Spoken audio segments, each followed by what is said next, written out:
10 years ago, my son went missing after a cargo ship exploded in the Atlantic. They never found his body, and eventually everyone accepted that he was gone. But at 4:07 a.m., my phone rang unexpectedly. A trembling voice whispered, "Dad, I'm at Harbor Gate 7. Please come get me." 30 minutes later, a man stepped out of the darkness with a face identical to my son's. Those same eyes, that same scar, that same voice. I pulled him into a tight hug, my heart nearly breaking. But in that very moment, I realized something was terribly, terribly wrong. This is a story about family betrayal and rebuilding trust. Before we begin, drop a comment and tell me what's the weather like. Where you are right now, I read everyone, and your presence here matters. Quick note, some details have been fictionalized for storytelling. The lesson at the heart of this story is what matters most. The phone call at 4:07 in the morning came from a dead man. I knew the exact time because I'd been awake since 3:30, the way I'd been for most of the past 10 years, staring at Galveston Bay through bedroom windows of a mansion that felt hollow despite its 12 rooms. At 68, I'd built Harrington Maritime Holdings from a single cargo vessel into a $200 million empire. Yet every morning, I woke to the void my son Soren left when his boat went down in the Atlantic a decade ago. The phone display read, Harbor Gate 7, Galveston Port Authority. I picked up on the second ring. "Aye, Father," the voice said, trembling, exhausted, unmistakably young. "Father, I'm at Harbor Gate 7. Please help me." My hand tightened on the phone. The cadence was right. The slight rasp at sentence ends the way words tumbled forward, afraid of silence. But Soren had never called me father. Not once in 28 years. Always dad. Sometimes the old man when joking. Never father. 10 years, and now this voice cut through the Gulf Coast night. "And stay there," I said. "I'm coming." I was in my Lincoln within 4 minutes, driving through empty Galveston streets toward the industrial port, where cargo ships lined up like sleeping giants under sodium lights. The Gulf wind carried salt and diesel through my open window. My hands on the wheel were perfectly steady. That's how I knew I wasn't the desperate old man someone thought I was. 40 years in maritime shipping teaches you to read people, which handshakes mean a deal and which ones mean a lawsuit, which smiles are genuine and which ones cover the knife sliding between your ribs. And this, when a miracle appears at 4:07 in the morning, someone's running a con. The question wasn't whether the voice belonged to my son. The question was who needed me broken enough to weaponize Soren's face, and what they planned to take once I was. I turned onto Harbor Road. The Port Authority gate loomed ahead, chain link and floodlights cutting geometric shadows across cracked asphalt. A figure stood beneath yellow glow, gaunt shoulders hunched in a worn sailor's coat that looked like it had crossed oceans. I pulled to the curb and killed the engine. The man turned. Green eyes, square jaw, the slight hook in his nose where Soren broke it playing high school baseball. Even his posture weight on left foot, right hand gripping opposite elbow matched the stance I'd memorized from a decade of photographs. I stepped out. The Gulf wind pulled at my shirt. He took 3 steps forward, face fully visible under the lights. If this was a copy, it was masterwork. Cheekbones exact. Hairline precise. Even the small scar above his left eyebrow, where Soren needed 4 stitches at age 9. "Hey, Dad," he said, voice breaking. "It's really me. I'm home." I opened my arms. He fell into them. And I knew. Soren had a ritual from age 7 that never stopped. Every hug, goodbye at airports. Good morning in the kitchen, consolation after his mother's funeral, ended the same way. 3 pats on my back, quick rhythmic. 1, 2, 3. Every single time, for 21 years, right up until the morning, he boarded the vessel that took him into the Atlantic. This man held me still, arms wrapped tight, breathing ragged against my shoulder body, trembling with what I was supposed to believe was relief and exhaustion, and the weight of 10 impossible years. But no 3 pats. Not 2, not 4. Not the unconscious rhythm that had been Soren's signature since childhood. Just stillness where truth should have been. I held the embrace 5 seconds longer than necessary. Let him think I was overcome. Let him believe the grief-stricken father was too destroyed by hope to think clearly. I pulled back, gripped his shoulders, looked into those perfect green eyes someone had paid a surgeon to craft. "Let me take you home, son," I said, voice carrying exactly the right tremor. "You must be exhausted. I can't believe I'm finally back." He wiped at his eyes. Real tears or good performance. I thought about this moment every single day. So did I said, truth and lie woven together. I led him to the Lincoln. He slid into the passenger seat, Soren's seat empty for a decade, and I started the engine. The dashboard clock read 4:43, 36 minutes since the phone call, 36 minutes since someone tried to change everything. Because here's what they didn't understand. I'd spent 10 years building walls around the wound Soren left. I'd spent 10 years learning to function with half my heart gone. I'd become someone who could sit across from an imposter, wearing my son's face and feel nothing but cold strategic clarity. Whoever sent this man thought they were exploiting my grief. What they'd actually done was hand me a thread. And I was very good at pulling threads until entire operations unraveled. I drove through pre-dawn darkness, listening to him manufacture stories about amnesia and fishing boats and slowly recovering memories. His performance was flawless. Someone had trained him well, taught him Soren's vocal patterns. His mannerisms probably fed him 100 family details to deploy at strategic moments. But they'd missed the 3 pats, that tiny private ritual existing nowhere in photographs or documents.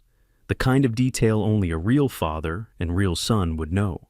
And now I knew 3 things with absolute certainty. First, this man wasn't Soren. Second, whoever built this deception had access to deep information about my family.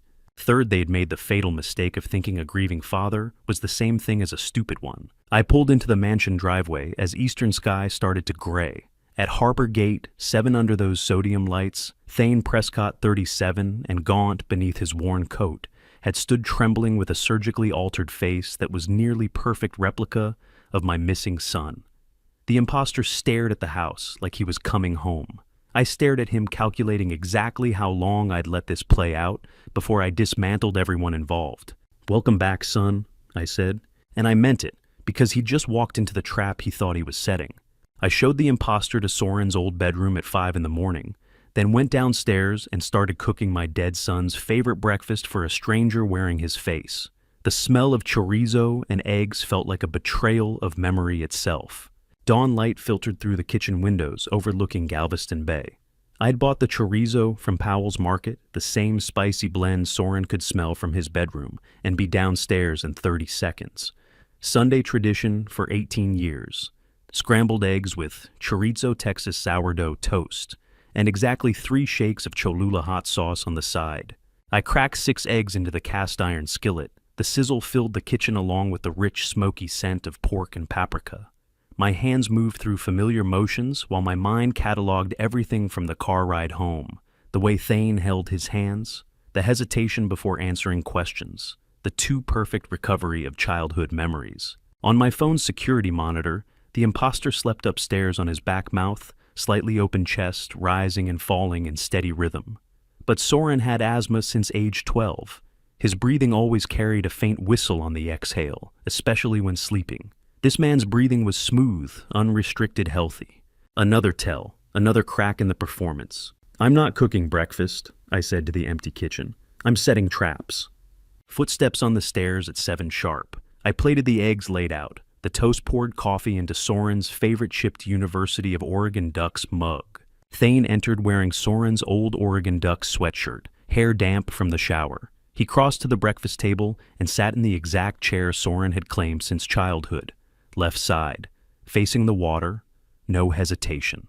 Every gesture landed perfectly.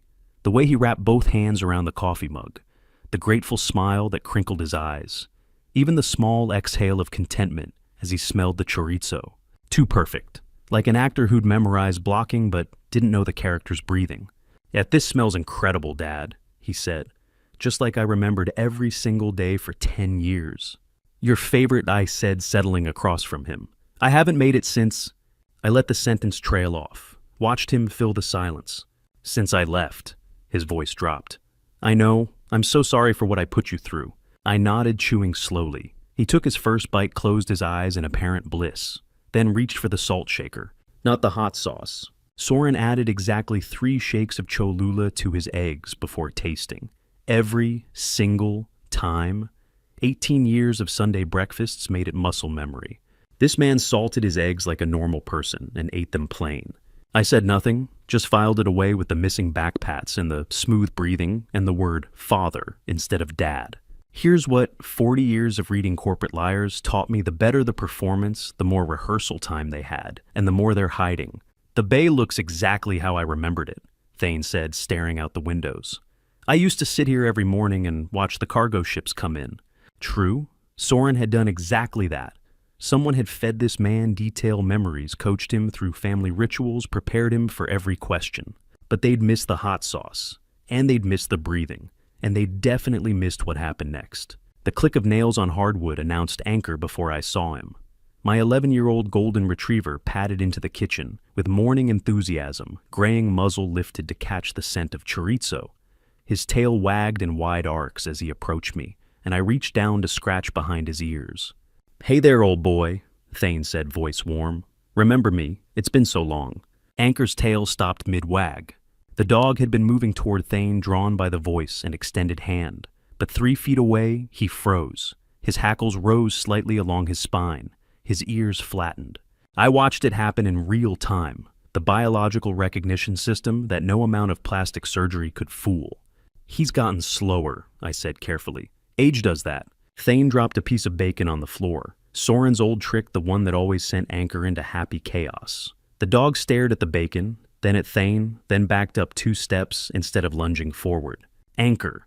Thane tried again, patting his knee. "Come here, boy." The retriever turned and left the kitchen. I heard him settle in his bed by the fireplace, tags jingling as he circled 3 times before lying down. Dogs don't lie. They can't be coached or fooled or convinced by a perfect performance.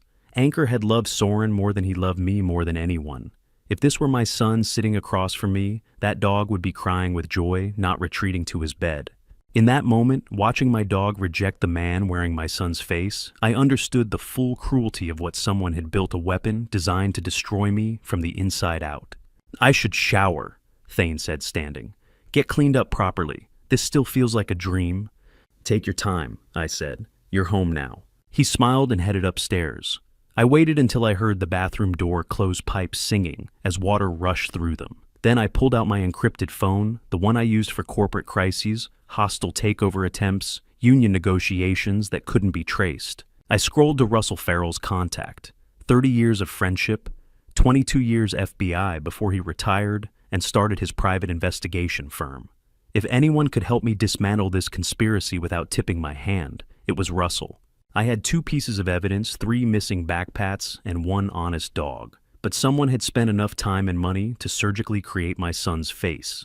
They weren't amateurs. They had resources, patience, and they thought they'd found my weakness. I pressed the call button and listened to it ring.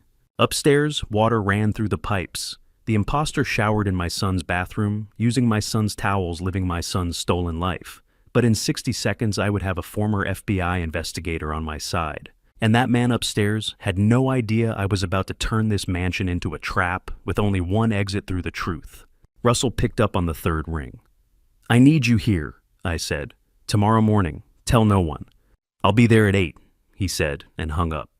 No questions. That's why we'd been friends for 30 years. I put the phone down as Bettina's Mercedes pulled into the driveway. 2 o'clock exactly. My daughter arrived to embrace the brother she supposedly hadn't seen in 10 years. And I watched her face with the same cold analysis I'd used to spot a fraudulent cargo manifest. Through the window, Bettina stepped out in full CFO armor, tailored navy suit, hair pulled back severe. My daughter, 42, and razor-sharp as CFO of Galveston Maritime. Holdings moved with calculated precision. Behind her, Lyle emerged in his attorney's charcoal suit briefcase in hand even on a Sunday. Bettina paused at the front door. 1 deep breath. Eyes closed for exactly 2 seconds.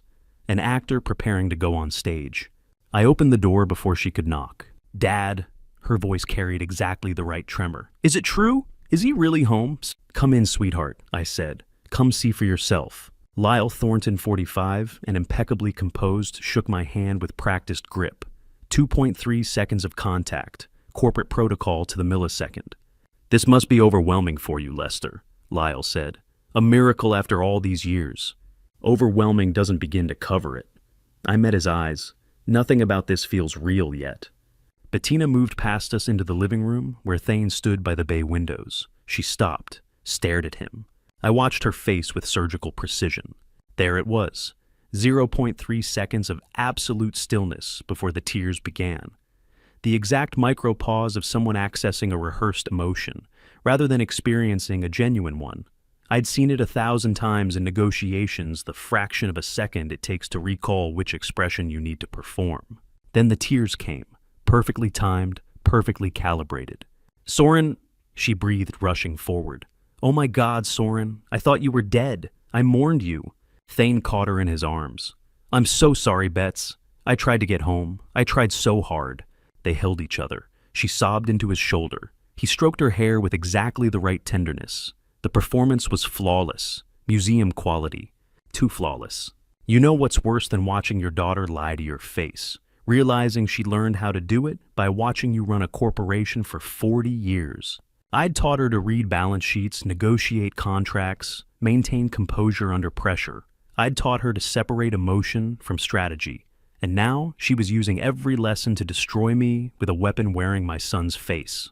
While Bettina embraced Thane, Lyle stood beside me. His hand found my shoulder in shared amazement. But his eyes weren't on the reunion. They swept the room in quick darting movements, checking the security camera angle, noting desk placement, cataloging sightlines like an auditor, confirming everything matched the inventory list. Not the look of a rejoicing brother-in-law, the look of someone verifying a project was running on schedule. "Your family must be in shock," Lyle said, still watching the room. "Have you contacted anyone, the police, press?" "Not yet." I kept my voice steady. Wanted to make sure it was real first. "Of course." His eyes darted to the bay windows. "Best to keep this quiet until you're certain. Protect the family." "That's exactly what I intend to do, Lyle. Protect my family." His hand tightened on my shoulder for half a second before releasing. We understood each other perfectly. We were both lying, and we both knew it, and we were both pretending we didn't. They stayed for 2 hours. Bettina asked Thane careful questions about his missing years, feeding him openings for rehearsed stories. Lyle made coffee, checked his watch 3 times with increasing frequency. When they left, Bettina hugged me at the door. "I'm so happy, Dad," she whispered. "Our family is whole again." "Yes," I said, "whole again." I watched their Mercedes disappear down the Oak Line Drive. Then I went to my study and poured 3 fingers of bourbon I had no intention of drinking. The knock came at 8 that evening. Zelda Blanchard, 60 years old, and my personal secretary for 25 years, stood in the doorway holding a small cardboard box. "Mrs. Harrington left this in my safekeeping 3 years ago, sir," she said quietly. "She said I would know when you needed it."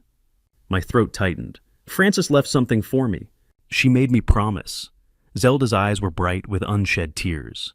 "I think now is the time, sir." She placed the box on my desk and left, closing the study door with a soft click. Some men fear death. I feared opening that box because Frances had never been wrong about our children, and I had never been right. I lifted the lid. Frances's leather-bound diary lay inside, worn edges soft from years of handling. A yellow sticky note marked the final entry, dated 3 weeks before cancer took her. Her handwriting was still elegant despite her illness. "Lester," she'd written, "if you are reading this, I want you to know Bettina is not evil. She is not broken. She has starved for your love for 20 years, and you never looked at her, not once. Not the way you looked at Soren, not the way you look at cargo manifests and quarterly reports." My hands shook. The bourbon sat forgotten. "I fear one day she will do something unforgivable just to force you to see her. When that day comes, and I believe it will come, remember that she learned to starve in our house. We fed Soren's dreams. We fed your empire, but we never fed our daughter's heart." The entry ended there. No signature, no farewell, just truth delivered like a knife between the ribs. Frances had known. She'd seen what I was too blind to see, and I'd slept next to her for 38 years without understanding. I closed the diary and placed it on my desk, her words burning in my mind. She had predicted Bettina would do something unforgivable to force my attention, but Frances couldn't have known the specific shape of that betrayal, a surgically constructed imposter, a conspiracy requiring years of planning and a daughter cold enough to orchestrate it all. The question wasn't whether Bettina was guilty. The question was whether I had created the monster who now lived in my house or simply failed to prevent one from forming. I didn't sleep that night. I sat in my study with Frances's diary open to her final entry, reading it until her words stopped being words and became accusations. By 7 in the morning, I had my answer. I hadn't created the monster. I'd simply been too busy building an empire to notice one forming in my own house. At 8 sharp, I walked into Russell Farrell's office on Strand Street and said 6 words that would change everything. The man in my house isn't Soren. Russell's office occupied a converted warehouse in Galveston's historic Strand district. Red brick walls, 15-foot ceilings, harbor maps covering every surface. He looked up from his coffee, read my face in one glance, and closed his laptop without a word. Russell Farrell, 62, and carrying 3 decades of FBI investigative instinct in his steady gaze, had been my friend for 30 years. He'd investigated organized crime and Houston corruption in Austin, and now did private work for people who needed help that didn't come with press releases. "You look like you haven't slept in 2 days, Lester," he said, gesturing to the chair across from his desk. "Sit down." "I haven't slept in 10 years, Russell, but the last 48 hours have been particularly educational." He poured a second cup of coffee and slid it across. "Tell me everything. Start from the beginning." So I did, methodically, like presenting a corporate briefing. The 4:07 a.m. call from Harbor Authority. The voice that said, "Father," instead of "Dad." The embrace at the gate that lacked 3 rhythmic backpats. A ritual Soren had performed for 21 years without fail. The smooth breathing without asthmatic whistle. The missing hot sauce. Anchor backing away from bacon. Then Bettina's arrival. The 0.3-second delay before her tears began. The way she fed Thane opening lines for rehearsed stories. Lyle's eyes sweeping the room like an auditor checking inventory, not a brother-in-law rejoicing in miracles. Russell listened without interrupting, occasionally making notes on a yellow legal pad. 30 years of federal investigations had taught him when to ask questions and when to simply absorb data. "The 3 backpats," I said. "Soren did it from age 7 until the day he disappeared. Every single hug. This man held me completely still." Russell wrote something, underlined it. "My dog backed away from Bacon Russell. Anchor has never refused bacon in 11 years. Another note, another underline. And your daughter arrived within hours of his appearance," Russell said, still writing. 0.3-second delay before the tears. "Yes."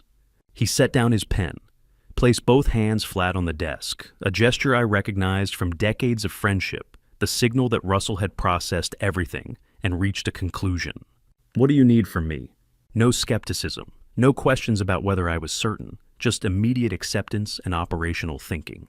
That's when I knew Russell's FBI instincts had already detected something wrong before I'd walked through his door. "I need to know who he is," I said, "who sent him, and whether my daughter orchestrated this or if someone's using her too." Russell nodded slowly. "The physical resemblance you described, that level of accuracy suggests plastic surgery, professional work, years of preparation. We're not talking about a simple con. We're talking about a coordinated operation with significant resources. Let me tell you, what separates amateur cons from professional ones? Amateurs focus on the surface details. Professionals understand that the real deception is in the micro behaviors, and they always miss something. This operation had missed the 3 backpats. They'd missed what Soren's breathing sounded like. They'd missed how a dog would react to surgical replication versus biological recognition. But they'd gotten everything else right, which meant someone with deep access to my family's history had built this trap. "Here's how we proceed," Russell said. "You stay inside. Keep playing the Grateful Father. The moment they know you're onto them, they'll disappear or accelerate whatever their endgame is. And you, I operate externally, track the imposter's real identity, financial trails, surgical records, any connection to Bettina or Lyle. We were building a trap with 2 walls, mine, made of warmth and welcome. Russell's made of forensic evidence and federal databases. And somewhere between those walls, the truth would eventually have nowhere left to hide." "How long will it take to identify him?" I asked. Russell tapped his pencil against the pad. "Depends on how careful they were. But plastic surgery leaves paper trails, intake forms before and after documentation surgical consultations. Give me 72 hours. What do you need from me?" He pulled out his encrypted phone and began scrolling through contacts. 22 years FBI, another 15 as private investigator. He knew people in every corner of the medical legal complex. "I'll need a DNA sample," he said. Hair preferably, something you can obtain legally without arousing suspicion. I placed a fresh comb in the guest bathroom yesterday morning, I said. Chain of custody clean. Russell looked up, and for the first time that morning, he smiled. Not with warmth, with professional appreciation. You really did build your empire by thinking 3 moves ahead. They're 4 moves, Russell. I learned early that the 3rd move is where amateurs stop. He made a call, spoke quietly for 90 seconds. When he hung up, he wrote something on the pad and slid it across the desk. A name, Dr. Verna Sinclair, UTMB Galveston, forensic pathologist. She owes me a favor, Russell said. She'll run the comparison discreetly. Get me that comb today. I'll have preliminary results by Thursday morning. I stood, shook his hand, felt the first genuine hope I'd experienced since answering the phone 2 days ago. Russell, thank you. Don't thank me yet, he said. When we find out who's behind this, you might not like the answer. I already know my daughter's involved. Knowing and proving are different things. He walked me to the door. Ann Lester, be careful. Whoever built this operation anticipated most scenarios. They might have contingencies we haven't imagined. I drove back to the mansion while Russell was already on the phone with Dr. Sinclair setting DNA analysis in motion. Within 72 hours, we'd know the imposter's real biological identity. But the question that gnawed at me wasn't who he was. It was who had found him, shaped him, and sent him to my harbor gate with surgical precision. Because whoever orchestrated this knew my family's most intimate details, understood my greatest vulnerability, and had the resources to manufacture a ghost. That kind of knowledge only comes from inside. The drive back from Russell's office took 15 minutes. I spent every second thinking about that phrase, inside knowledge. Someone with access to my family's most intimate details had built this trap. The list of candidates was short, and my daughter's name sat at the very top. The next morning, I walked my imposter son through the glass doors of Galveston Maritime Holdings at 9 a.m., sharp ready to watch him perform for an audience that had known the real Soren since he was 22. The 12th floor executive suite overlooked Galveston Bay, floor-to-ceiling, glass walls, maritime navigation charts mounted like artwork, the scent of coffee mixing with salt air drifting through the ventilation system. Zelda had quietly alerted senior staff that morning. Soren Harrington had returned from the dead. The boardroom filled quickly. Executives I'd worked with for decades lined up to welcome him home. Some were already wiping away tears before Thane even spoke. I can't believe I'm standing here again, Thane said, his voice cracking at precisely the right moment. I thought about this building every single day. The real Soren had called this building his second prison. He'd wanted to design ships, not shuffle corporate papers. He'd spent 3 years as an engineer before the Atlantic took him, resenting every board meeting, every quarterly report, every moment spent managing instead of creating. But the executives didn't remember that. They remembered the polite young man who'd smiled through their stories and attended their retirement parties. Let's see how well they trained you, I thought, watching him work the room. And work it he did.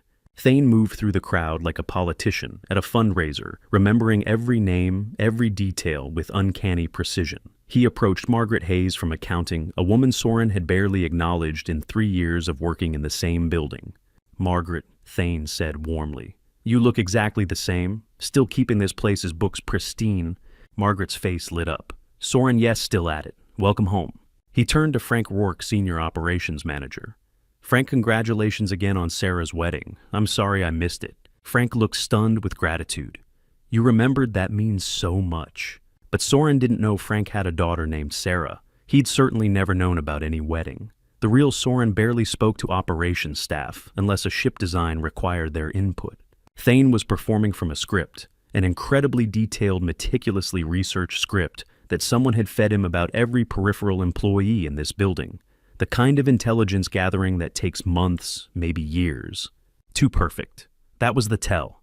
He knew things the real Soren had never bothered to learn. Here's what they didn't understand about corporate warfare. The most dangerous people in any organization aren't the executives in corner offices. They're the independent board members who owe nothing to anyone and see everything. Elmer Delaney approached from the coffee station, 61 years old, 12 years as independent board member, a man who'd watched Soren grow from nervous intern to confident engineer. He'd attended Soren's birthday dinners, knew his laugh, remembered his tells. Elmer shook Thane's hand warmly. Soren, good to have you back, son. This company missed you. Thank you, Mr. Delaney. It's good to be home. Tell me, Elmer said, his tone casual, almost conversational. Do you remember that little path leading to Warehouse 4? Is the old name sign still up? Thane paused, half a second, maybe less. I think it is, he said. Hard to remember all the details after so long. Elmer nodded politely. Of course, 10 years changes a lot of things. He patted Thane's shoulder and moved away, catching my eye for a fraction of a second before turning toward the windows. Thane continued his rounds. More hugs, more perfect memories, more tears from staff members who desperately wanted the miracle to be real. 30 minutes later, after Thane had excused himself to the executive washroom, Elmer touched my elbow and guided me toward the corridor window overlooking the bay. His voice dropped to a whisper reserved for boardroom confidences. Lester, I need to tell you something. I turned to face him. I'm listening, Elmer. He glanced back toward the boardroom, then met my eyes. I don't know who that man is, but that is not Soren. Standing there with Elmer watching my imposter son charm a room full of people who should have known better, I realized something profound. I wasn't fighting this battle alone anymore. Tell me why, I said quietly.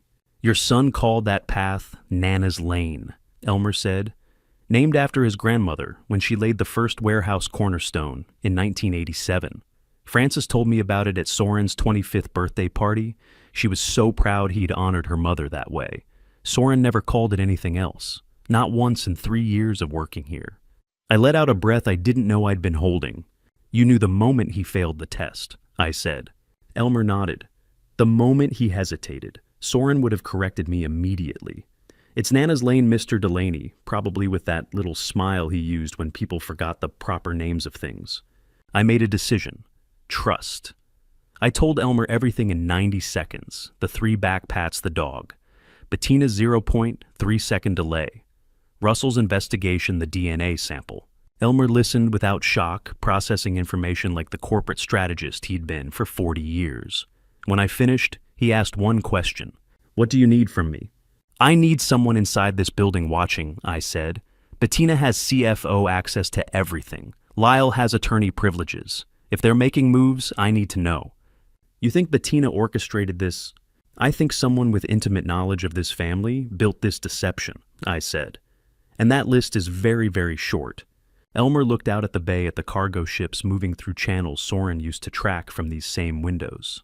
I'll be at every board meeting, every corporate function watching. If your daughter or that attorney husband of hers makes one wrong move, I'll see it. Thane emerged from the washroom, smile back in place, ready for round 2 of his performance. Thank you, Elmer, I said. Don't thank me yet. He straightened his tie. When this is over, we're going to have some difficult conversations about succession planning, because whoever comes out of this mess, it won't be that man pretending to be your son. 2 allies in 36 hours, Russell working the forensic angle Elmer, controlling the corporate high ground. But the clock was ticking. Whoever built this conspiracy had invested years of planning and serious money. They wouldn't wait forever to collect their return. That afternoon at the office, I'd secured Elmer as my corporate watchdog. 2 allies in 2 days. But alliances meant nothing without evidence, which is why I texted Russell at 7 p.m. server room 10 o'clock come alone. The server room that housed my proudest technological achievement, the Harbor Eye tracking system, would become the chamber where I discovered exactly how my daughter had been planning to destroy me. Russell arrived at 10 sharp, carrying his encrypted laptop in a weathered messenger bag. The server room occupied a windowless corner of the 12th floor, accessible only by biometric scan and master keycard. The space hummed with cooling fans, blue LED lights casting shadows across 20 feet of server racks. The air smelled like ozone and cold metal. You said this system logs everything, Russell said, setting his laptop on the single desk. How far back does it go? I unlocked the master console. 18 months of unalterable records. Every file access, every login, every document download, time-stamped to the second. And Bettina doesn't know you can see her tracks. Nobody does except me, Zelda, and now you. I pulled up the authentication screen. Even Bettina as CFO couldn't enter this room without logging her credentials. She signed off on the system herself. Russell smiled grimly. The irony. That's one word for it. I explained the system's genesis while my fingers moved across the keyboard. built after a $2 million embezzlement case in 2022, an accounting manager who'd covered his tracks for 3 years before I caught him. The corporate board approved Harbor Eye to track cargo movements and prevent internal theft. But I'd built in a feature nobody knew about: complete internal data access logging for all employees, including family. So every file Bettina has touched in the last 18 months, every single one, I said. The system captures screenshots, access duration, even cursor movements if I want them. It was designed to catch sophisticated internal threats. Like your daughter. I never thought I'd need it for my daughter. I ran the query show all executive file access for Bettina Harrington Thornton category estate /inheritance/shareholder. The screen populated. 47 distinct timestamps. There's a special kind of pain in watching your own security system, the one you built to protect everything you love, become the instrument that proves your child betrayed you. Russell leaned closer to the screen. First entry July 18, 2023. Last entry October the 13th, 2023. 3 months, I said. My voice sounded hollow in the humming room. Russell scrolled, slowly reading each file name aloud. Estate distribution documents, shareholder registry, Soren's Memorial Fund disbursement plans, insurance policy beneficiary records, trust execution clauses, voting rights allocation, executive succession protocols. 47 times, I said quietly. She was mapping the entire financial architecture, Russell said.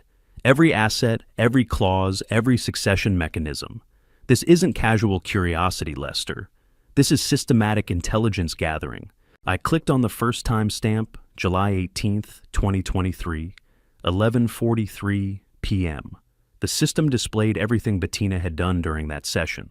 23 minutes logged in. Accessed 14 separate estate documents. Printed nothing that would trigger paper logs. Instead, the cursor tracking showed her positioning each document on screen, pausing, then moving to the next. Photographing with her phone. Professional tradecraft, Russell said. She understood your security protocols. I taught her those protocols, I said. She learned them watching me build this company for 40 years. I scrolled through the sessions. Most occurred between 11 p.m. and 2 a.m. after hours when the office was empty. Duration varied 20 minutes to 2 hours. She never came on consecutive nights, varied her schedule by days, sometimes weeks. Sophisticated operational security designed to avoid detection algorithms.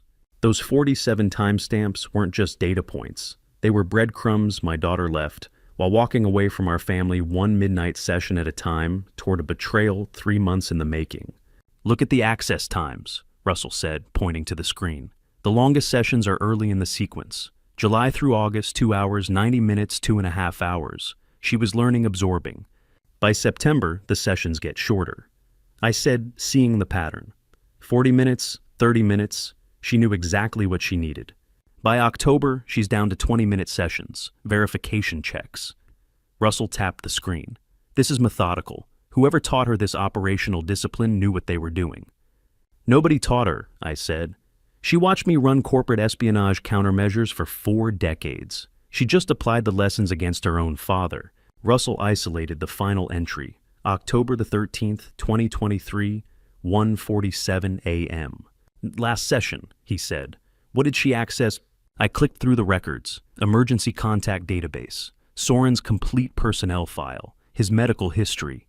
His dental records, the ones we'd used to identify, remains we thought were his. Every document that would help someone reconstruct my son's identity with surgical precision. She'd spent 17 minutes reviewing everything one final time. 2 days later, my phone rang at 4:07 a.m.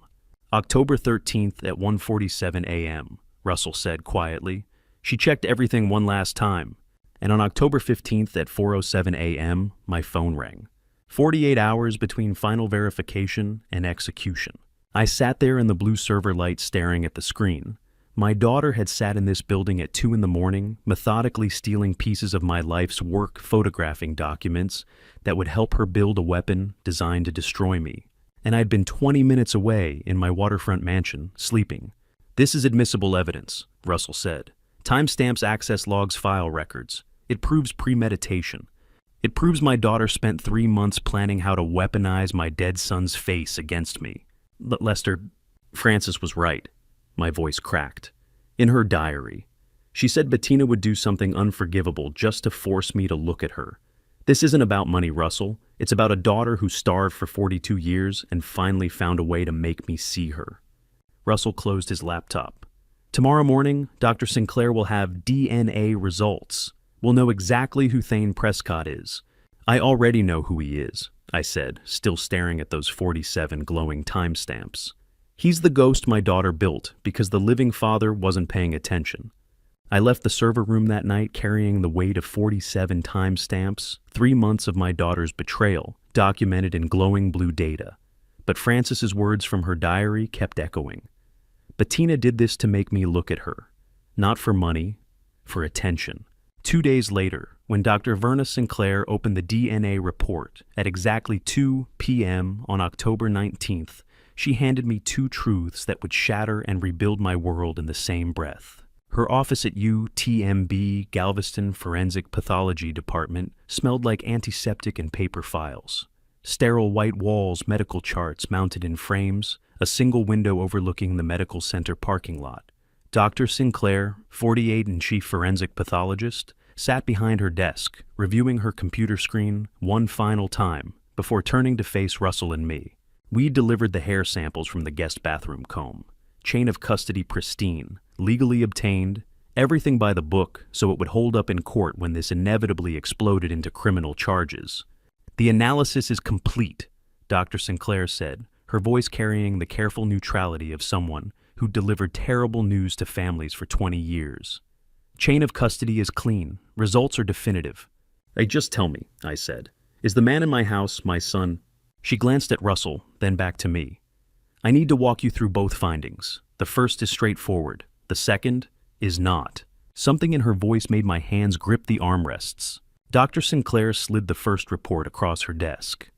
I picked it up, saw the genetic markers comparison chart, the columns of alleles and probability calculations. The summary sat at the bottom, in bold text. Subject sample shows 0 genetic markers consistent with paternal relation. Probability of biological connection, statistically 0. He's not your son, Dr. Sinclair said quietly. Not distant cousin, not nephew, not any degree of blood relation. Absolute stranger. Russell leaned forward. Absolute confirmation. No margin of error. I knew that the moment he didn't pat my back 3 times, I said. My voice sounded distant in my own ears. But knowing and proving are different animals. The evidence is now irrefutable, Dr. Sinclair said. This will hold up in any court. I set the first report down. You said there were 2 findings. She hesitated. Her hand moved to the second printout on her desk, but didn't lift it immediately. Russell requested cross-reference against national medical databases, she said. Standard protocol for missing persons cases. I flagged your genetic profile and ran it against the Caribbean Medical Network hospitals in the Bahamas, Jamaica, Cayman Islands, Puerto Rico. My pulse accelerated. And I found a hit. She slid the second printout forward. DNA profile registered at Doctors Hospital, Nassau, Bahamas. March of this year. Male, late 30s, trauma admission for head injury and severe burns. Partial amnesia. Listed occupation and maritime worker. Russell grabbed the report before I could move. His eyes scanned the page, then stopped. He looked at me, and his face showed something I'd never seen in 30 years of friendship shock. 99.97% paternal match, he read aloud. Father-son relation confirmed. The words Nassau, Bahamas, March 20th, 23 and 99.97% match hit me like a Gulf Coast hurricane, 10 years of grief evaporating in a single sentence. Soren, my voice broke. My son walked into a hospital in Nassau 7 months ago. March 14th, 2023, Dr. Sinclair said. Admitted for emergency treatment. Severe burns on shoulder and forearm. Head trauma consistent with explosion or impact. They kept him for 11 days treated.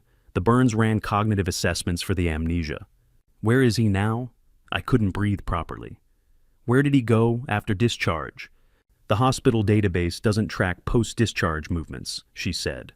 But the registration lists his stated residence as Nassau and employment as commercial fishing crew. I stared at both reports lying side by side on her desk. Left page, the imposter in my house was a complete stranger. Zero relation surgical deception confirmed. Right page, my real son, had walked into a Caribbean hospital 7 months ago.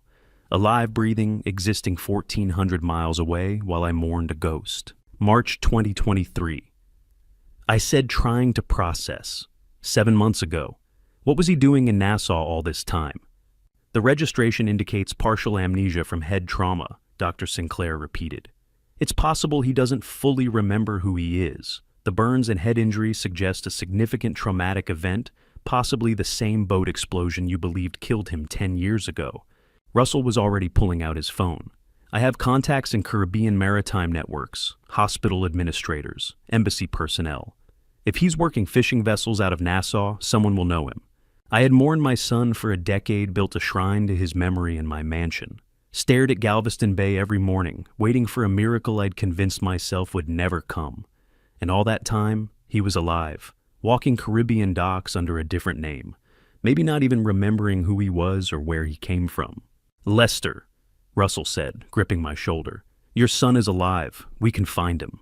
While I was playing chess with an imposter, I said slowly, my real son was alive, working, breathing, existing. I'll flag this profile as active missing person, Dr. Sinclair said, typing on her computer. If he registers anywhere else in the medical network, clinic, hospital, urgent care, you'll be notified immediately. Russell was already on the phone, pacing Dr. Sinclair's office. I need patient records from Rand Memorial, March 2023. Trauma admission, male, late 30s, possible amnesia case. Yes, this is urgent. Family located after 10 years. I sat there holding both printouts. One hand gripped proof of conspiracy, the other gripped proof of miracle. The imposter in my mansion became secondary. Somewhere in the Caribbean, possibly still using medical facilities, possibly working commercial fishing vessels, with no memory of Harrington Maritime, or Francis or Bettina, or the life he'd lived for 28 years, my real son existed. The question shifted. Not who is the imposter anymore. Now it was, where is Soren, and how do we bring him home before whoever orchestrated this realizes we know? Because the conspiracy wasn't just about stealing my assets anymore. It was about erasing my son from existence while he was still breathing. And whoever orchestrated this, Bettina Lyle or someone else entirely, they knew Soren was alive and chose to replace him anyway. That meant they either wanted him to stay disappeared or they were planning something worse. Knowing Soren was alive changed everything. The conspiracy wasn't just theft or fraud, it was erasure. Someone wanted my real son to stay disappeared, forgotten, replaced. And the manufactured duplicate living in my mansion was the instrument of that erasure. 2 days after Dr. Sinclair's revelation, Russell Farrell slid a manila folder across his desk, marked Subject Thane Prescott Complete Identity Reconstruction, and said, "You're not going to like what your daughter spent 2 years building." I opened the file. Thane Prescott, born Houston, 1986. 37 years old. The top page showed a driver's license photo from 2020, a lean face with decent bone structure, similar to Soren, but clearly different. Theater credits listed below, minor productions, commercial work, failed auditions. A resume that screamed struggling actor drowning in a city full of better talent. Failed actor, Russell said. Mounting debt eviction notices, bartending jobs to stay afloat. In August 2021, he was working at a Galveston waterfront dive called The Anchor's Rest. That's where your daughter found him. It found him, I repeated, deliberately. She walked in alone on a Tuesday night, Russell said, pulling out surveillance footage stills. Sat at the bar for 3 hours, talked to him, left him her card. 2 weeks later, she made the first cash payment. I stared at the surveillance image, Bettina in casual clothes leaning across the bar, studying Thane's face like she was evaluating merchandise. What kind of resemblance are we talking about? I asked. Russell pulled out a comparison analysis. 60% natural baseline. Same height, same build, similar bone structure. Close enough to be a starting canvas. But not close enough, I said. Not close enough, Russell confirmed. He spread surgical photographs across the desk in 2 columns. Before and after. The transformation took 18 months, 6 surgical procedures, 3 different doctors. Left column, Thane Prescott in 2021, recognizably similar to Soren, but clearly different. The nose was wrong jaw, too narrow, ears shaped differently. Right column post-surgical photos from 2023. Unnervingly identical. The nose reshaped to match Soren's exactly. Jaw refined, chin altered. Even the ears had been reconstructed. Looking at those before and after photos was like watching someone forge a Rembrandt. The craftsmanship was undeniable, the violation absolute. Medical intake forms from 3 different plastic surgeons in Houston, Russell said, sliding the paperwork forward. All paid cash through shell accounts. No insurance claims, no paper trail except what I dug up through hospital back channels. She turned a 60% resemblance into this. Professional-grade cosmetic reconstruction, Russell said. Cost estimate $250,000 minimum. I touched one of the post-surgical photos. The face staring back could have been Soren's passport photo. The precision was surgical in every sense. Walk me through the timeline, I said. Russell laid out a chronology chart. August 2021. Bettina meets Thane at the Anchor's Rest. September 2021. First cash payment $50,000 down. October 2021. First surgical consultation. Then it's a cascade surgeries, recovery periods, more surgeries, more recovery. The timeline stretched across 24 months, 2 full years of planning, execution, refinement. 2 years, I said quietly. She spent 2 years on this. 2 years of surgical appointments, training regimens, behavioral coaching, Russell said. This wasn't impulse, Lester. This was architecture. While I sat in board meetings, approved budgets, trusted my daughter.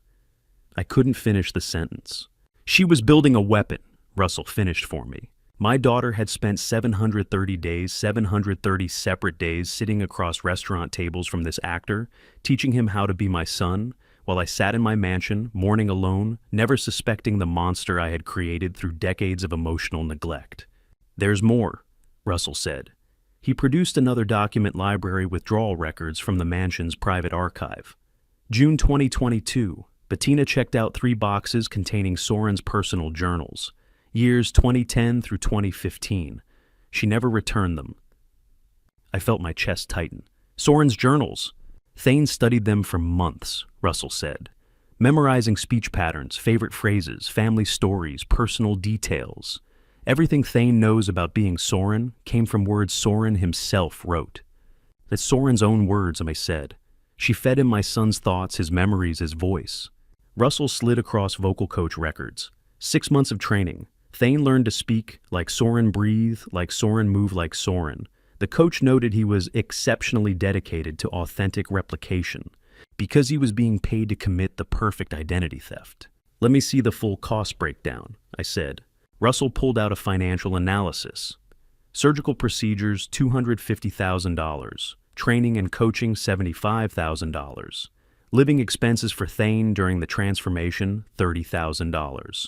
Unknown, additional costs for documents, props, research materials. Conservative estimate $500,000 over 24 months. I stared at the numbers. Bettina had executed this with the same ruthless efficiency she brought to corporate mergers. Found the target, evaluated the opportunity, allocated resources, managed the timeline, delivered results. Neither she project managed this like a corporate acquisition, I said. She learned from the best, Lester, Russell said quietly. Unfortunately, I spread the photos out on his desk. Thane before struggling actor with similar features. Thane after surgical duplicate of my missing son. Between those 2 images lay 24 months of calculated preparation, $500,000, and a daughter who'd inherited every strategic instinct I possessed.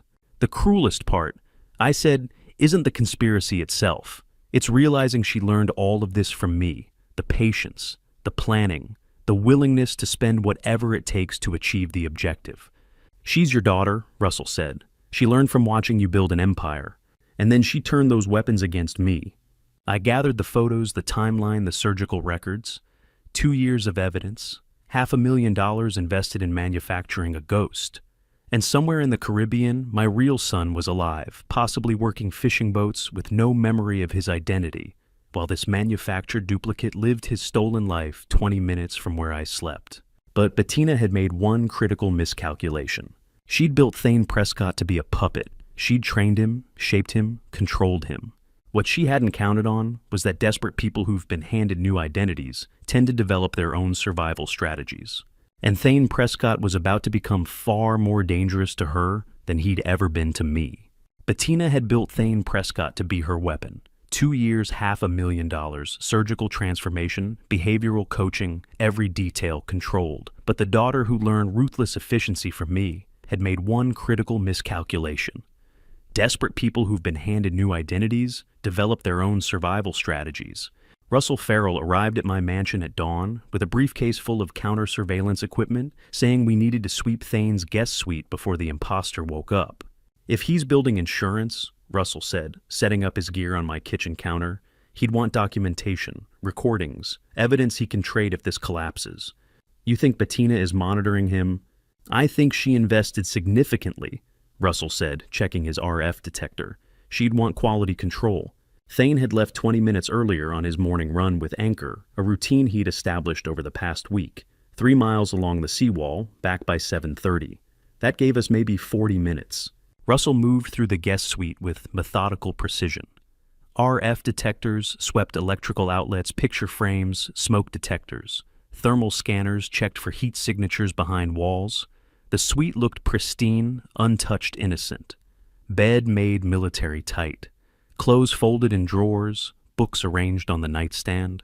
If Bettina planted surveillance, Russell murmured, working his way around the room, she'd want audio at minimum, visual if she's thorough. The RF detector stayed silent through the closet, the bathroom, the desk area. Nothing. Then it chirped near the nightstand lamp. Russell froze, adjusted the detector's sensitivity. The chirp became a steady tone. "It got something," he said. He pulled on latex gloves and carefully unscrewed the lamp base. Inside, wedged against the wiring, sat a miniature recording device, matte black professional grade, smaller than a quarter. Russell photographed it in place with his phone, then extracted it with tweezers and held it under the desk light. "Professional grade," he said, examining the device. "Voice-activated recording, 60-hour battery life, expandable SD storage. This isn't consumer electronics. This is surveillance equipment." Bettina wanted proof he was maintaining the performance, I said.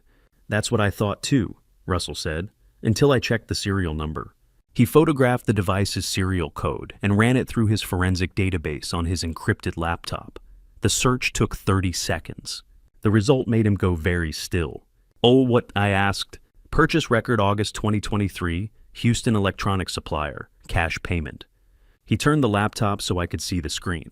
"Purchased by Thane Prescott." The serial number database pinged back with a name that made me rethink everything. Thane Prescott, purchaser, August 2023. The puppet had been pulling his own strings all along. "He's recording himself," I said slowly. "Why would the imposter document his own deception?" "Insurance," Russell said. "He knows if this goes south, Bettina will throw him under the bus. He's building a lifeboat." Russell started searching the room with new eyes, not looking for devices Bettina planted, looking for where Thane would hide backup evidence. He found them in the nightstand's bottom drawer, 3 SD cards tucked inside a hollowed-out copy of Moby Dick. Russell held them up to the light like they were diamonds. 3 months of recordings, he said. August, September, October, everything since he moved into this suite. We returned to Russell's office. He loaded the SD cards into his laptop, pulled up audio files organized by date, hundreds of recordings. He clicked a file from August 23rd. Bettina's voice filled the room, crystal clear, professional audio quality. When you're at the office, don't use the phrase operational efficiency. Soren never talked like that. Say it feels right instead. Thane's voice responding, "It feels right. Got it." And when Dad asks about the boat explosion, you pause for exactly 2 seconds before answering, like you're accessing difficult memories. Don't overdo it. 2 seconds, pause, then answer. Russell skipped forward. September 15th, Lyle's voice joining the conversation. "The estate amendment needs his signature by November 1st, Lyle said. "After that, the distribution triggers automatically. 60% to Soren, that's you 40%, remains with Bettina as co-trustee. Patrick can contest it, but by then, the paperwork is filed." "What if he doesn't believe me?" Thane asked. "He already believes you," Bettina said. "We just need to maintain consistency until November 1st. Then it doesn't matter." Russell stopped the playback. He recorded everything I said, every coaching session, every strategy meeting, every incriminating word. "Not just audio," Russell said, pulling up his financial tracking software. "Look at this. Bank records filled the screen. Wells Fargo Market Street branch. Safety deposit box rental agreement.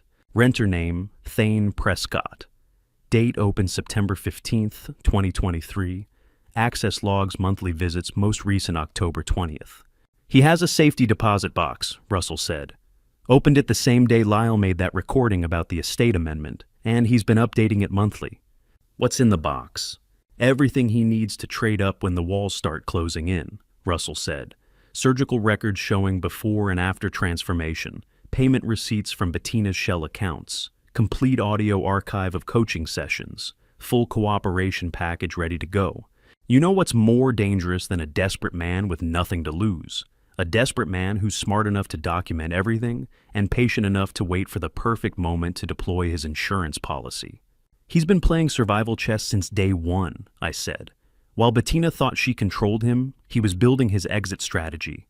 Professional actor learns a role, Russell said, but a smart survivor makes sure he's got leverage before the curtain falls. Thane knows exactly what he is, an expendable asset. So he did what any intelligent con artist would do. He documented the conspiracy, positioned himself as the most valuable cooperating witness federal prosecutors could ever want, and waited. I looked at Russell's screen showing months of access logs to that safety deposit box. What happens when he decides to deploy his insurance? It depends on who gets to him first, Russell said. Us, Bettina, or the FBI. The man sleeping in my guest suite wasn't a pawn. He was a third player at the table with his own game in motion. And his next move was coming. Thane's safety deposit box meant he was playing survival chess building leverage for when the collapse came. But his move would have to wait. Because 2 days after Russell found those recordings, when Bettina and Lyle arrived at my study at precisely 2 p.m. with a leather portfolio marked Estate Amendment Proposal, I knew the endgame had officially begun. Bettina entered in full CFO mode, tailored charcoal suit, hair pulled back. Severe presentation materials, organized with the precision she brought to quarterly earnings reports. Lyle followed, carrying the portfolio, his attorney demeanor impeccable. They moved through my study like executives conducting a merger pitch. Dad, Bettina said, setting down her tablet on my desk. Now that Soren is back, we need to update the estate documents and shareholder provisions. It's only right. The legal framework needs to officially reinstate his status. Lyle added, opening the portfolio. Standard succession planning. We've prepared comprehensive amendments. I gestured to the chairs across from my desk. Of course. Let me see what you've prepared. Lyle spread documents across my desk with the practiced efficiency of a Manhattan corporate attorney. 42 pages. I counted as he laid them out. 42 pages of legal precision, every paragraph professionally formatted, every clause cross-referenced. This represents a complete structural update. Lyle said, his finger tracing the first page's executive summary. Page 7 outlines the voting share reinstatement. Page 12 updates the trust distribution triggers. Page 19 handles tax optimization strategies. I picked up page 7. Dense legal language describing how Soren Harrington's voting rights would be immediately restored upon signature. 28% of company voting shares returning to his control. Page 12 detailed trust distribution mechanisms. Automatic triggers based on signature date. Beneficiary updates. Co-trustee provisions naming Bettina as secondary fiduciary. Page 19 mapped tax implications with surgical precision, minimizing gift tax exposure, optimizing estate distribution, protecting against IRS challenges. We've thought through every detail, Dad, Bettina said, watching my face. Soren deserves his rightful place restored. This is, I paused, scanning the clauses. Extraordinarily thorough work, Lyle. Let me tell you what separates good attorneys from great ones. Good attorneys cover the obvious angles. Great attorneys anticipate angles you didn't know existed. And Lyle Thornton was operating at a level that would have impressed the top Manhattan firms. Every contingency addressed, every loophole closed, every potential challenge preemptively countered. If I hadn't known the truth, if I genuinely believed the man upstairs was my son, this would look like perfectly reasonable estate planning from a daughter who wanted to do right by her returned brother. But I did know the truth, which meant these 42 pages weren't estate planning. They were a masterpiece of legal theft. Page 28 is particularly important. Lyle continued flipping to a flag section. It establishes the timeline for distribution activation, Upon execution, the amendments take immediate effect. Within 90 days, all voting share transfers complete automatically. Then 90 days, I repeated. A standard processing window for corporate share transfers, Lyle said smoothly. SEC compliance requirements, shareholder notification periods. All by the book. Bettina leaned forward. We want everything proper, Dad. No shortcuts, just family taking care of family. Lyle produced an expensive fountain pen from his briefcase. Mont Blanc black lacquer probably cost more than most people's monthly rent. He placed it beside 3 signature pages he'd separated from the stack. If you're comfortable, he said, we can execute today. I've arranged for mobile notarization this afternoon. They can be here within 2 hours. 42 pages distilled to 3 signature blocks. Simple, clean, irreversible. Bettina's eyes never left my face, watching for hesitation, for doubt, for any sign I suspected what they'd built. I set down the documents and met her gaze. This is my life's work on these pages. 40 years of building Harrington Maritime. I need time to review every clause personally. Of course, Dad, Bettina said immediately. No push, no pressure, perfect patience. Take whatever time you need. We just want everything proper for Soren. A week, I said. Let me read through everything, consult with my own counsel, make sure I understand all implications. Absolutely, Lyle said, gathering the documents back into the portfolio. This is too important to rush. We'll follow up early next week. They stood, professional handshakes, reassuring smiles. Bettina kissed my cheek on her way out, something she hadn't done in 6 months. I walked them to the front door, watched their Mercedes pull down the oak-lined driveway, waited until their taillights disappeared around the curve. Then I returned to my study and stood at the window for 5 full minutes, staring at nothing. Standing at that window watching their car disappear, I felt something I hadn't experienced in 40 years of corporate warfare. The calm certainty that comes from knowing you're not reacting to your opponent's move. You predicted it 2 months ago and already built the countertrap. 42 pages. Lyle had spent months drafting this. Every clause designed to transfer control the moment I signed. If I hadn't known the truth, this would have worked perfectly. But I'd known for 3 weeks, which meant I'd had 3 weeks to prepare. I picked up my encrypted phone and dialed Elmer Delaney's direct line. He answered on the first ring. Elmer, I said, they just presented the estate amendment, exactly as we anticipated. It's 40-some pages of legal work. Elmer's voice carried grim satisfaction. Lyle's specialty. 42 pages, I confirmed. Masterful architecture. If I'd signed it, they'd control everything within 90 days. How long before they push for signature? Days, maybe a week. But I've arranged everything. I need you present on December 15th. Full board assembly, annual shareholders meeting. In the irrevocable trust, Elmer said. I executed October 1st. I confirmed. 2 weeks before Thane ever appeared. Your sole trustee. 51% controlling shares. Untouchable by family members. And December 15th is when we reveal it. Along with DNA evidence, Thane's recorded confessions, Russell's forensic documentation, and one more piece Bettina doesn't know about. What's that? My real son walking through the boardroom doors while the imposter sits next to my daughter. Elmer went quiet for 3 seconds. You found Soren. Russell tracked him to Nassau. We're bringing him home. He arrives December 14th. Jesus, Lester.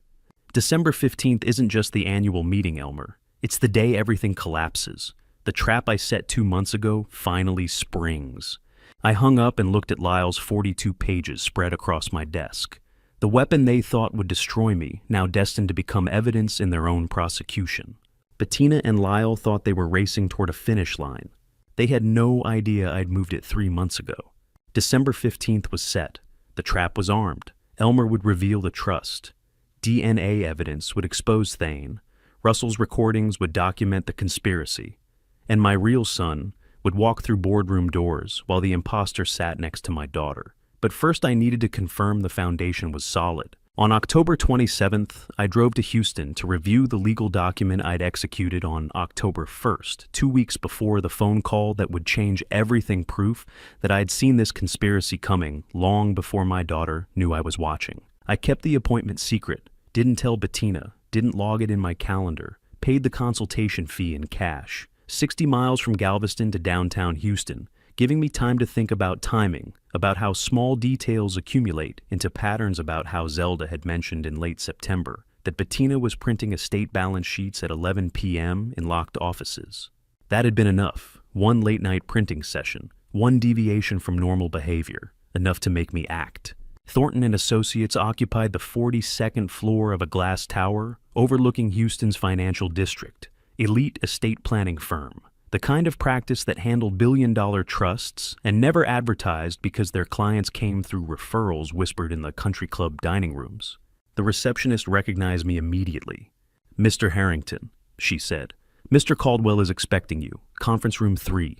Attorney Raymond Caldwell, senior partner at Thornton and Associates and one of Houston's most discreet estate planners, stood when I entered. 61 years old, silver hair tailored suit that cost more than most people's cars. He'd drafted the irrevocable trust that would checkmate my daughter's conspiracy before she even deployed it.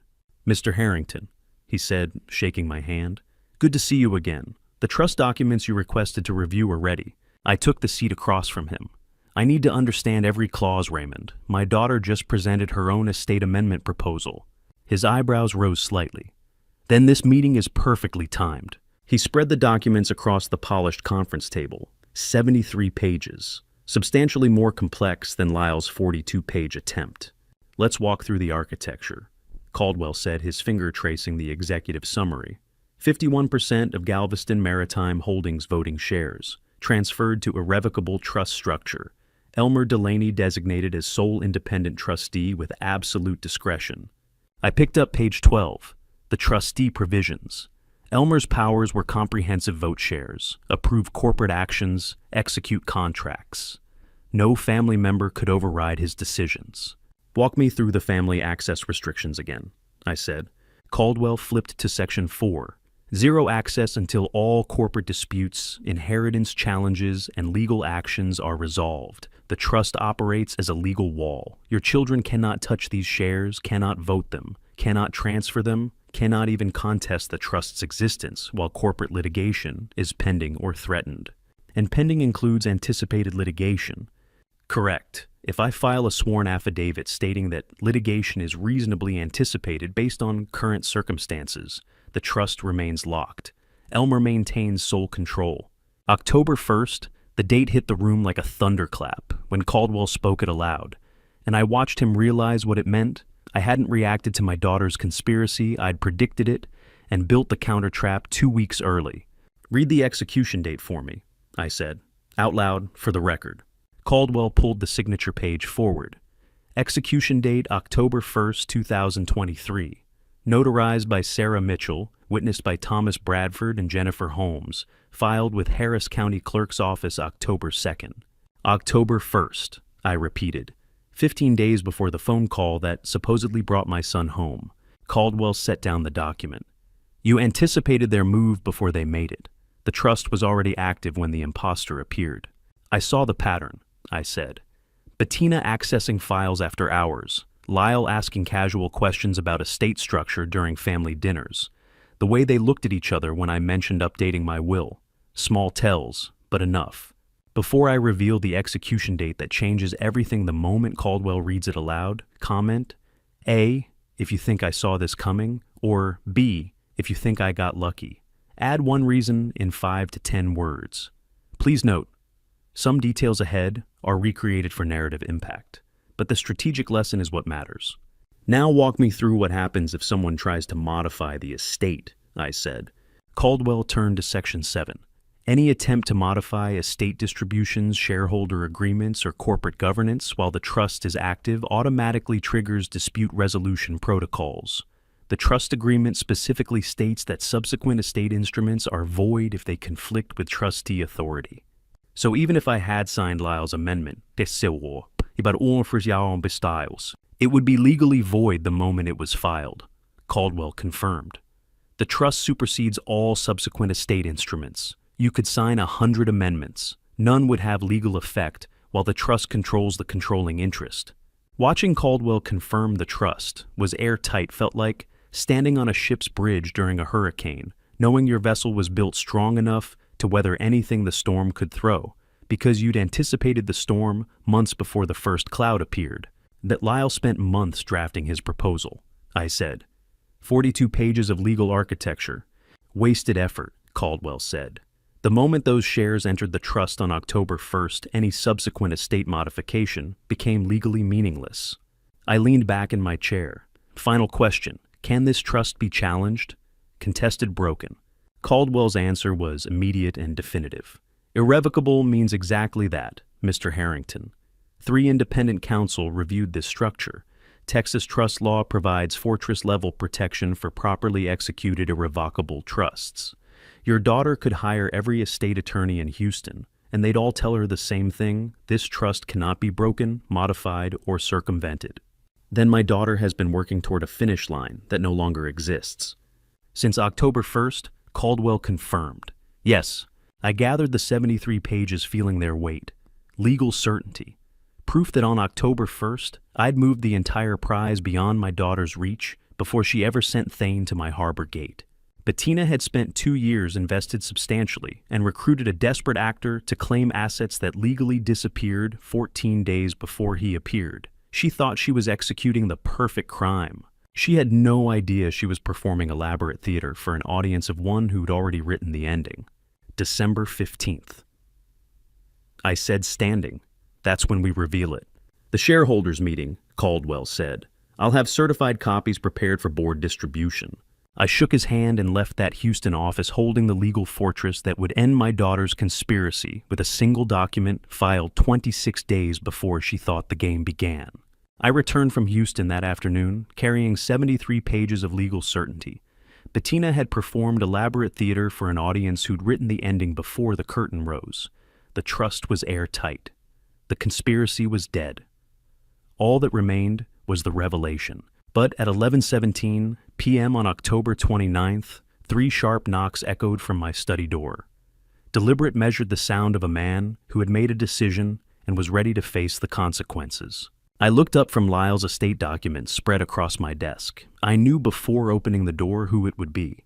Thane Prescott stood in the hallway, still dressed in the clothes he'd worn to dinner, khakis button-down shirt, but disheveled now. His eyes carried the exhaustion of a man who'd been running survival calculations for weeks and finally reached an endpoint. "Can we talk?" he asked. "Just the 2 of us." I gestured him inside. "Come in, close the door." He stepped into my study and shut the door with a quiet click. Stood there for a moment, hands at his sides, no longer carrying Soren's posture. Just himself. "You know I'm not your son," he said. No preamble, no performance. "And I know you know. We've both been playing the same game for 2 weeks. I leaned back in my chair. "Sit down." "I'd rather stand." "Sit down," I repeated. "If we're going to do this, we do it like adults." He sat in the leather chair across from my desk, the same chair Bettina had occupied 3 days ago when she presented her estate amendment. "How long have you known?" he asked. 5 seconds after you hugged me at Harbor Gate 7. 3 missing back pats. Soren did it every time since age 7. You held perfectly still." Thane nodded slowly. "The coaching materials didn't mention that."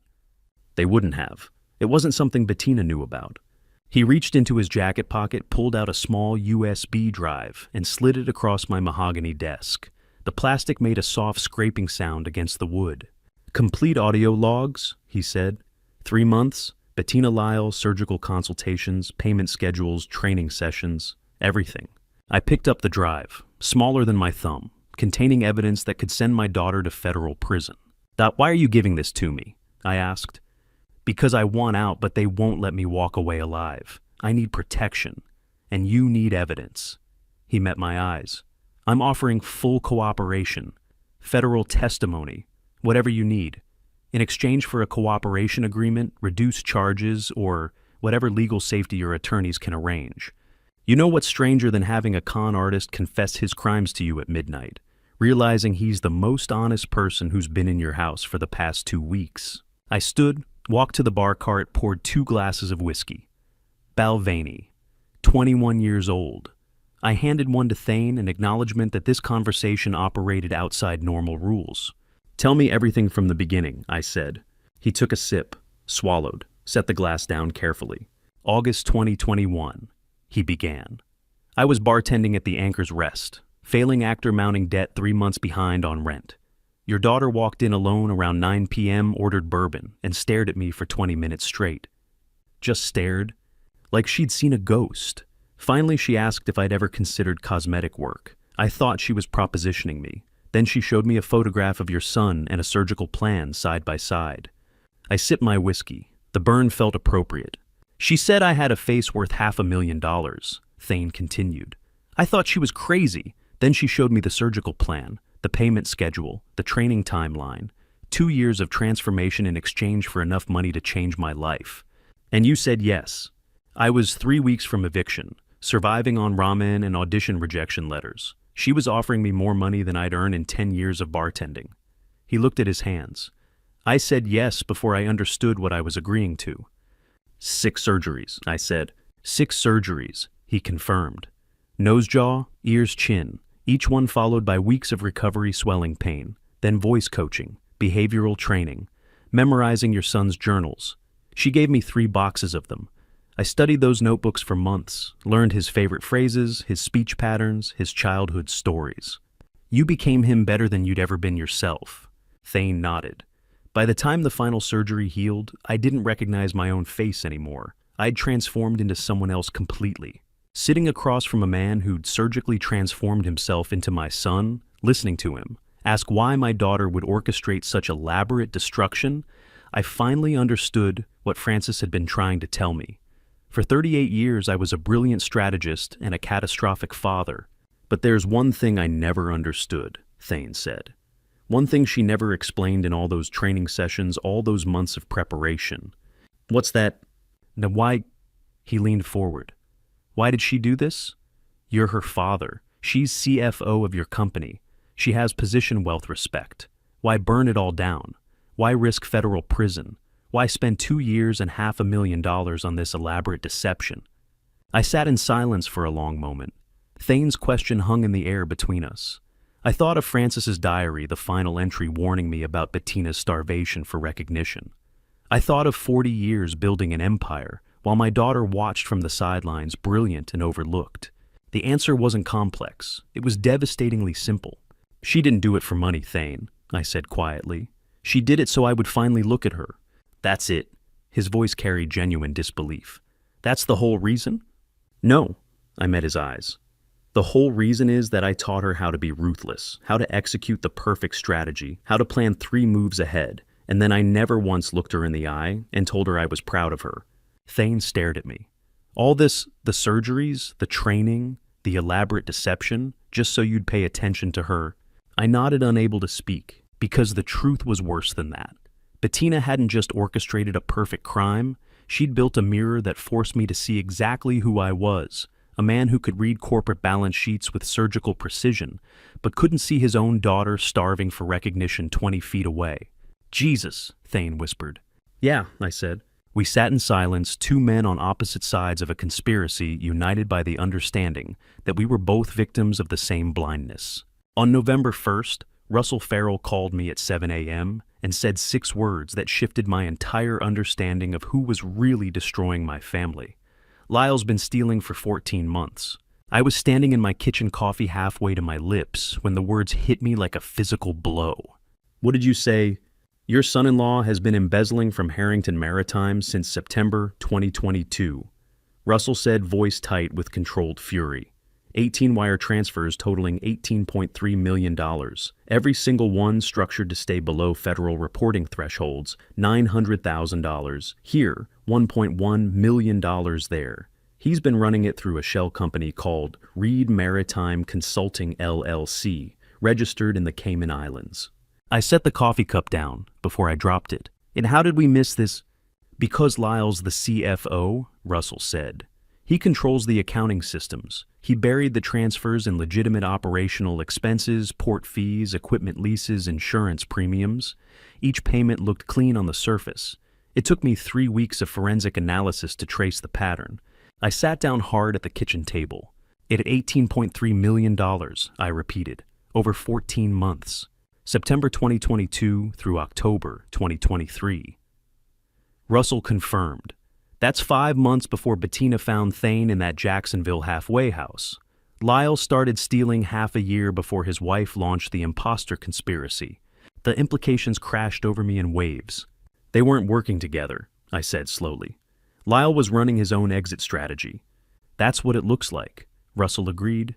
Bettina's building an empire play, replace your dead son, control the trust, take over the company. But Lyle, he's liquidating. He's been moving $18.3 million into an offshore account, while his wife builds a fraud that requires Thane to stay in place for decades. Those are opposite strategies. I pressed my hands flat against the table to steady myself. When did they get married? I asked. June 2019, Russell said. 4 years ago. I did the math in my head. Soren's letter, the one he'd sent from that fishing boat in 2018, the one that never reached me, had been intercepted in August 2018. Lyle married Bettina 10 months later. He intercepted Soren's letter in 2018. I said, married Bettina in 2019, started embezzling in 2022.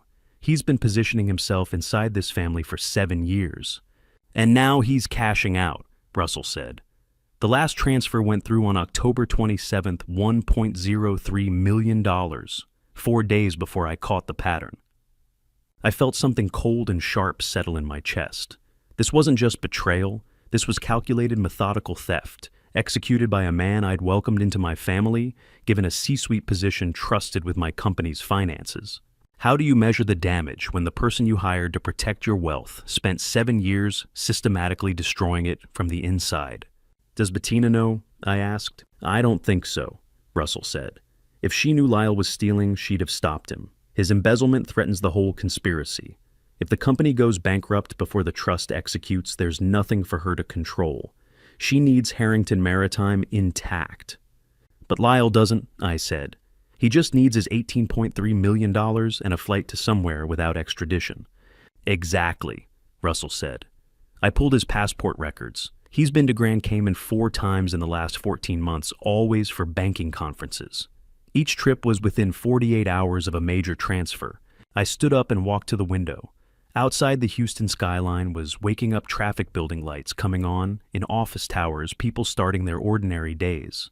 And I was standing here learning that my daughter-in-law's husband had stolen $18.3 million while she orchestrated a surgical conspiracy to replace my dead son. 2 betrayals running in parallel, 2 separate plans to destroy everything I'd built. What's our next move? I asked. I've already contacted the FBI, Russell said. Special Agent Victoria Chen is opening a federal investigation into wire fraud and money laundering. With the evidence I've compiled, they can freeze Lyle's offshore accounts and issue an arrest warrant within 72 hours. I turned away from the window. Not yet, I said. Don't arrest him yet. Russell was silent for a moment. Why? Because if we arrest Lyle now, Bettina will know we're onto the family. She'll disappear. Thane will disappear.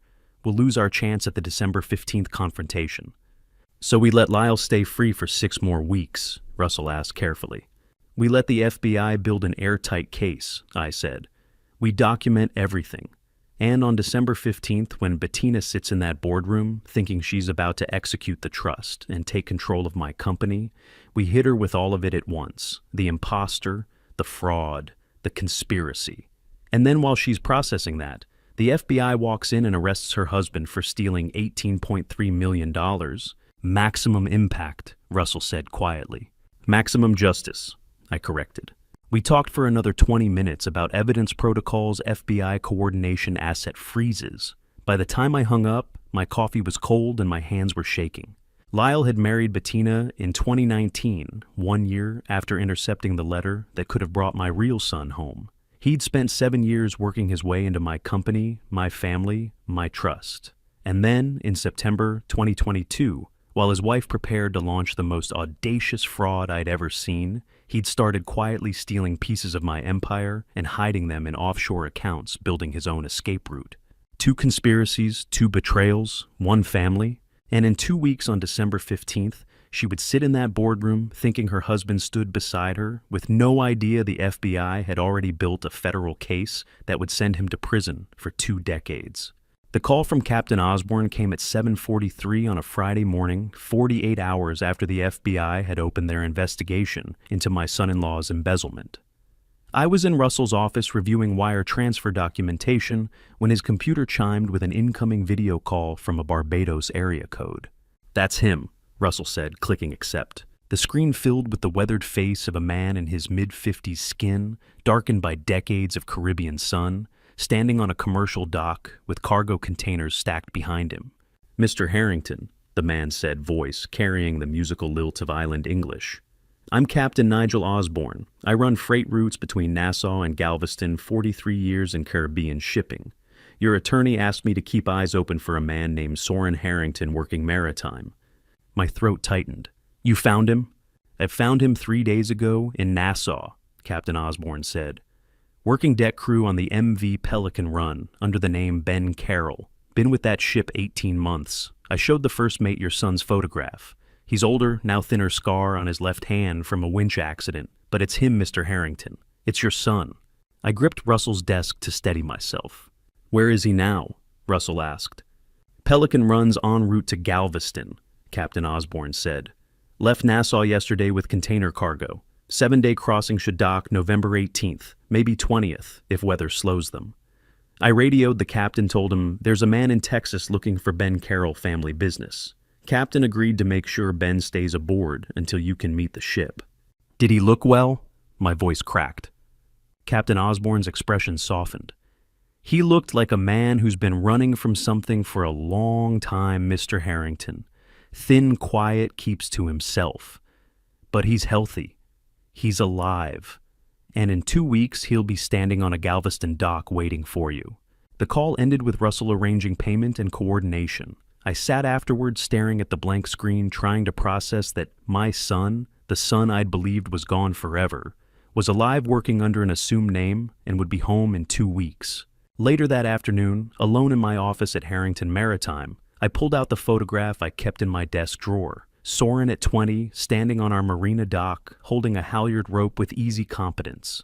Captain Osborne had described the way Ben Carroll handled cargo lines in Nassau, the same efficient movements my son had learned as a teenager. I stared at the photograph, feeling relief collide with 18 months of grief I'd believed was permanent. Somewhere in the Atlantic, Soren was sailing toward Galveston, and somewhere in this city, Bettina was planning her December 15th trust execution, believing her brother was lost forever. How was I supposed to tell her Soren was alive without revealing that Thane had known the truth all along? 2 days later, on Sunday, November 5th, I met Senator Philip Whitfield for lunch at the Galveston Country Club. Whitfield was 63, a 3-term independent from Louisiana, who'd spent 30 years navigating Austin politics with the precision of a chess master. He'd called Friday afternoon, asking for an urgent meeting about legislative developments affecting Harrington Maritime. We sat overlooking the golf course. Whitfield slid a manila folder across the tablecloth before I'd even ordered. "Clause 47.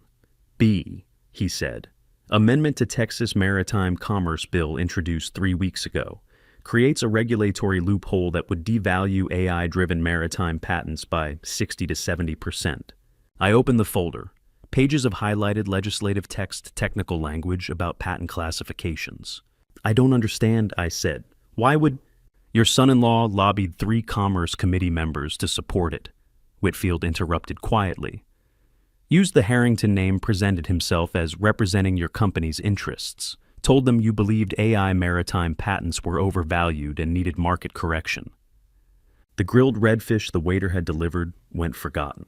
"Yes, Lyle did this," Whitfield confirmed. "Amendment scheduled for floor vote, November 29th. If it passes, your Harbor Eye patent loses $47 million in valuation overnight. Becomes worth maybe $15 million at most." I set down my fork, understanding crystallizing with cold clarity. "He's not just embezzling," I said. "He's destroying the company's value before he runs." "That's what it looks like," Whitfield said. "Hollow out the cash through theft crater, the patent value through legislation, leave Harrington Maritime as a shell. I'm guessing he's planning to disappear before anyone realizes what he's done. Can you stop the amendment?" "I'm already mobilizing opposition," Whitfield said, "but I need you to testify publicly. The committee needs to hear directly from you that Lyle was acting without authorization. Your testimony kills the amendment, Lester. You're the victim here, not the villain."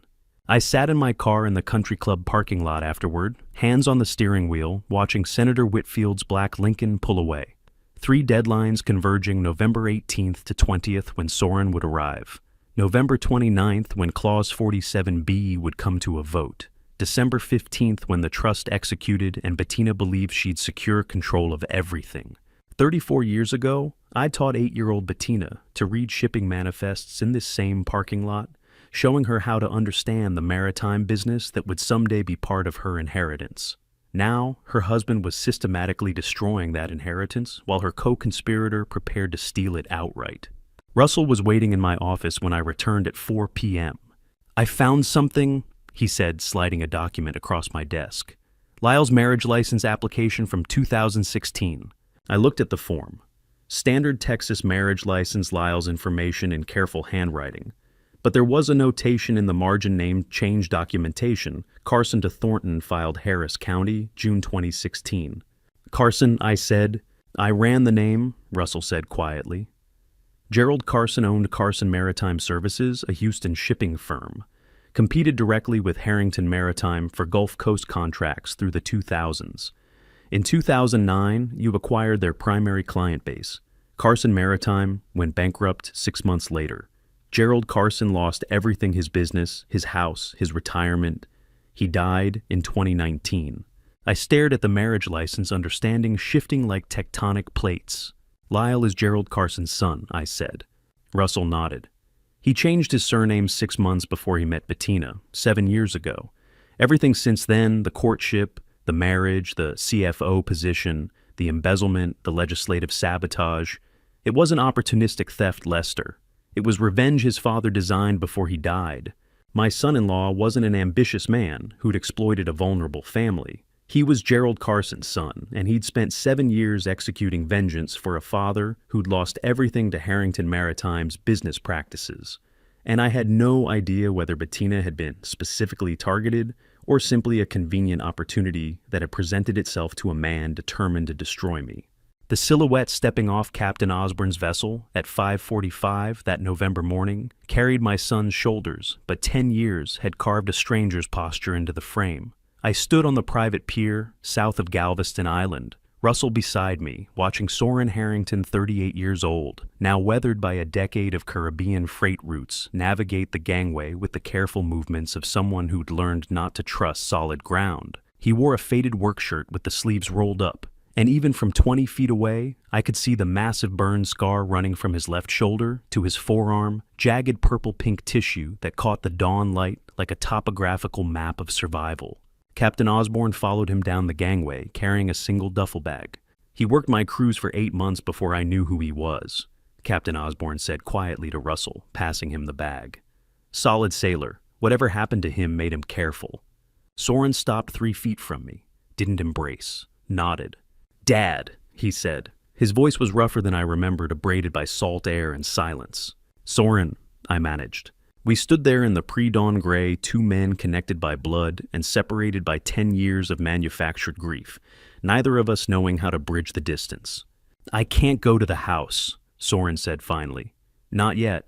Russell said there's someone living my life." "Yes," I said. "My garage has a side entrance," Russell interjected. "No one will see you there." Soren nodded again, shoulders tight, and turned toward Russell's car. Captain Osborne shook my hand before departing. "He's been through something terrible, Mr. Harrington. Whatever you're planning to do with the people who tried to replace him, make it count." Russell drove us through empty Galveston streets as dawn broke over the Gulf. I sat in the back seat beside my son, close enough to touch, but paralyzed by the weight of everything I needed to tell him: the imposter conspiracy, Bettina's marriage to Gerald Carson's son, the embezzlement, the legislative sabotage, the December 15th deadline. My hands trembled against my knees. Somewhere in Houston, Thane was probably waking up in the guest house, preparing for another day of pretending to be the man sitting beside me. And I was going to have to tell Soren that Thane existed, that there was a surgically altered stranger wearing his face, living in his childhood home, accepted by his sister as family. How was I supposed to explain that the grandson who carried Soren's genes called another man Dad? Russell's garage was a converted warehouse near the port, secure and private. He parked inside, locked the bay door, and led us to a back office with a couch, a desk, and fluorescent lights that hummed in the silence. Soren sat on the couch. I sat across from him in Russell's desk chair. Russell stood by the door, witness to a reunion 10 years overdue. "Show me," I said quietly. Soren understood. He rolled up his left sleeve, slowly revealing the full extent of the burn scar. It started at his shoulder, jagged and deep, running down his bicep and forearm in waves of healed tissue that looked like melted wax frozen mid-flow. The kind of injury that should have killed him. I reached out, touched the scar with my fingertips. Words failed. "The explosion took everything," Soren said, voice flat with the exhaustion of carrying this story alone for 10 years. I woke up in a Nassau clinic 3 weeks later with a name I didn't recognize, and burns they said should have killed me. No memory, no identification, no way to prove who I was. The clinic staff called me Ben Carroll because that's what was written on the work shirt I was wearing when fishermen pulled me from the water. 3 weeks, I whispered. 3 weeks unconscious, Soren confirmed. When I finally woke up, I knew I was someone. I just didn't know who. Fragments came back slowly over the years, images of boats' faces. I couldn't name a house by the water, but nothing concrete enough to find my way home. "How did you remember?" Russell asked. 6 months ago, I was unloading cargo in Port-au-Prince, Soren said. A shipping manifest came through for Harrington Maritime. The name hit me like a physical blow. I knew that name meant something. I started asking questions, searching records, piecing together fragments. Found old news articles about a Houston Maritime family. Found photographs that looked like the faces in my memory. And I knew. He looked at me directly for the first time since stepping off Captain Osborne's vessel. "I tried to find my way back, Dad. I'm sorry I couldn't do it faster." I shook my head, throat too tight to speak. This wasn't his fault. None of this was his fault. "I'm sorry," I said finally. "Everything happening now, the imposter, your sister's marriage, the company, it's because I failed both of you." "Tell me about the imposter," Soren said. So I told him. Everything.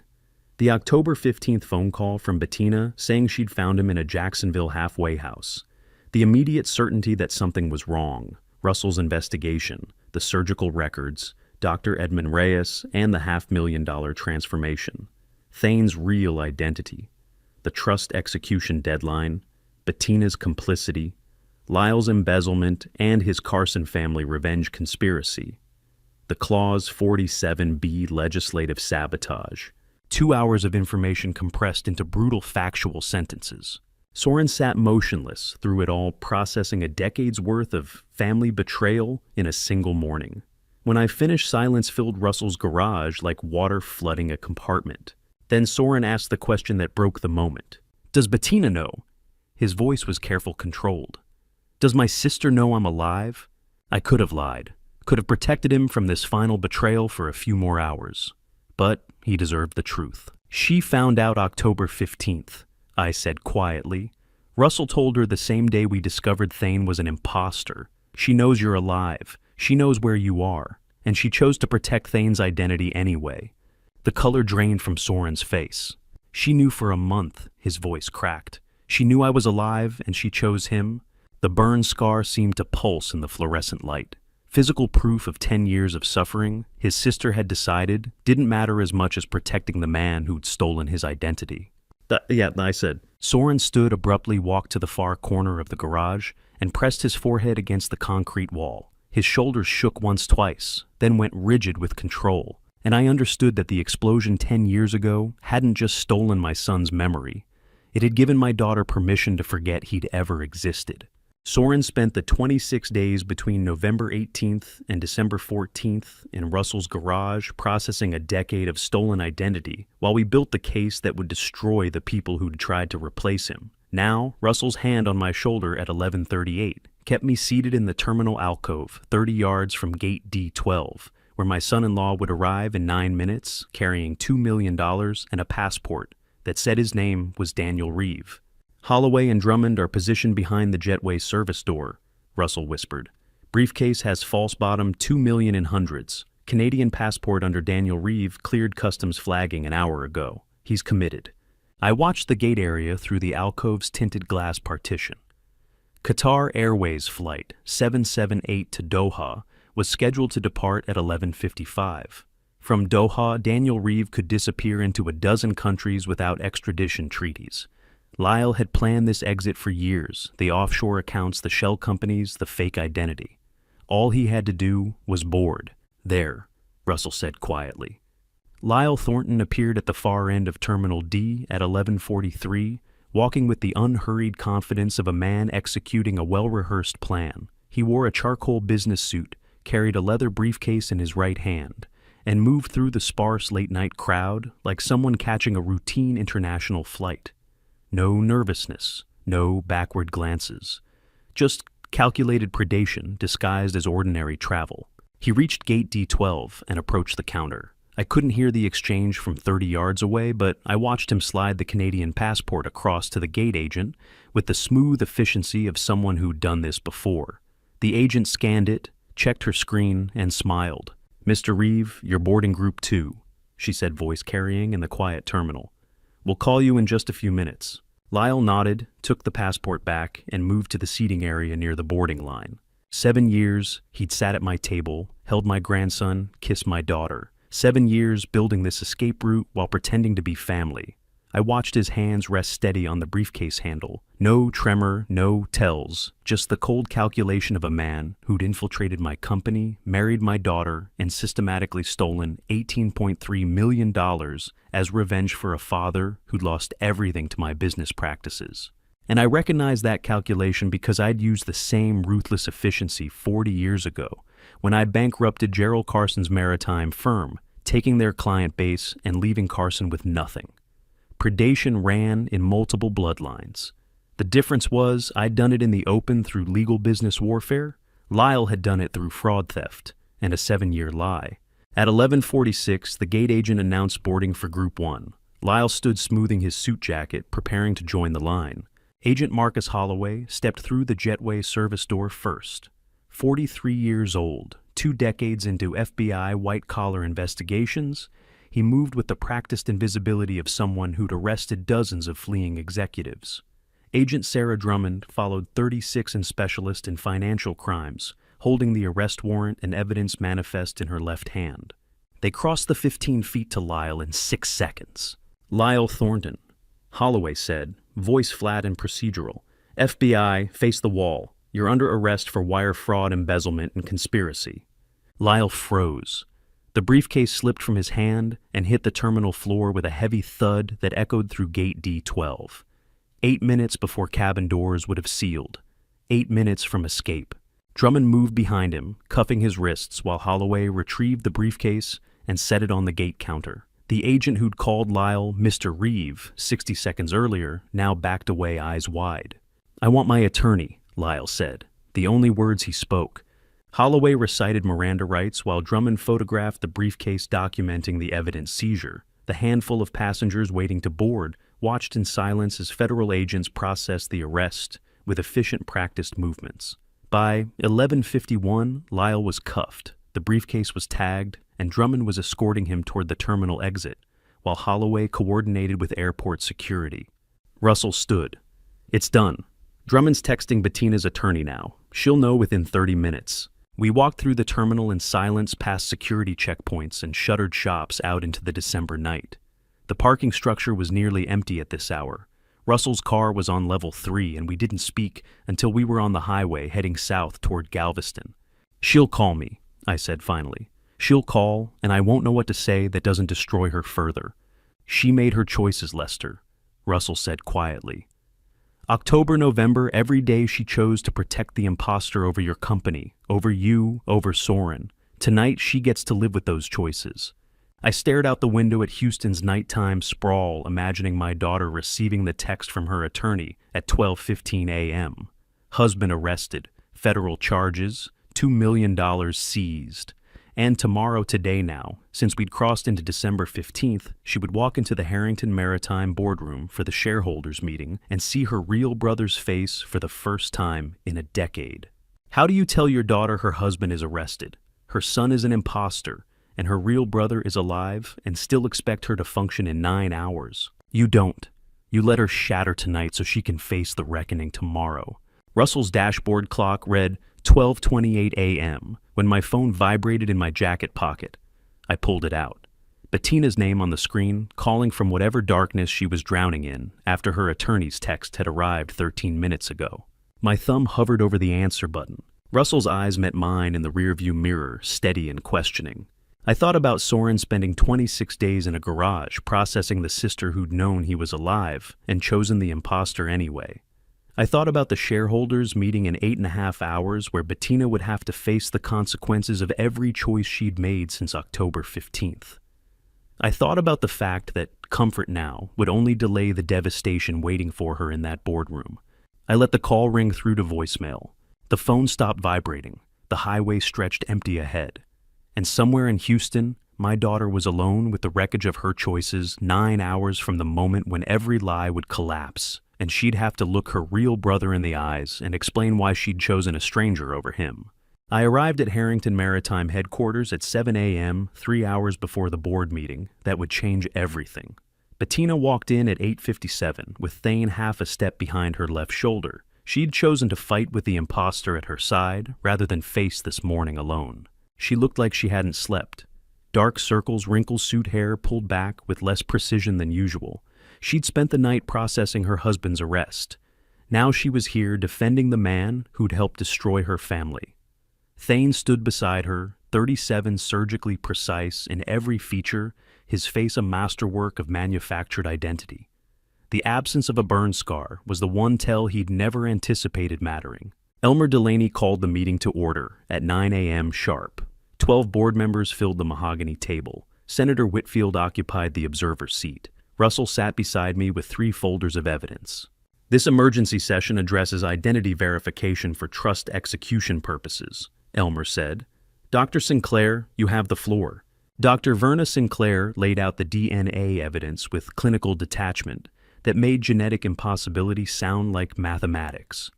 0 probability of biological relation between the individual seated beside Mrs. Thornton and the Harrington family line. She said, sliding packets to each board member. No familial match across any marker set. Bettina's jaw set. She didn't speak. Russell followed with signature analysis, 12-point variance across pressure points, loop, formations, terminal strokes. Professional conclusion, deliberate forgery. Thane sat motionless, playing the wrongly accused son until the very end. You have the floor for rebuttal, Elmer said to Bettina. She rose slowly, hands flat on the table. My son has been Soren Harrington for 7 years. Whatever evidence you've manufactured.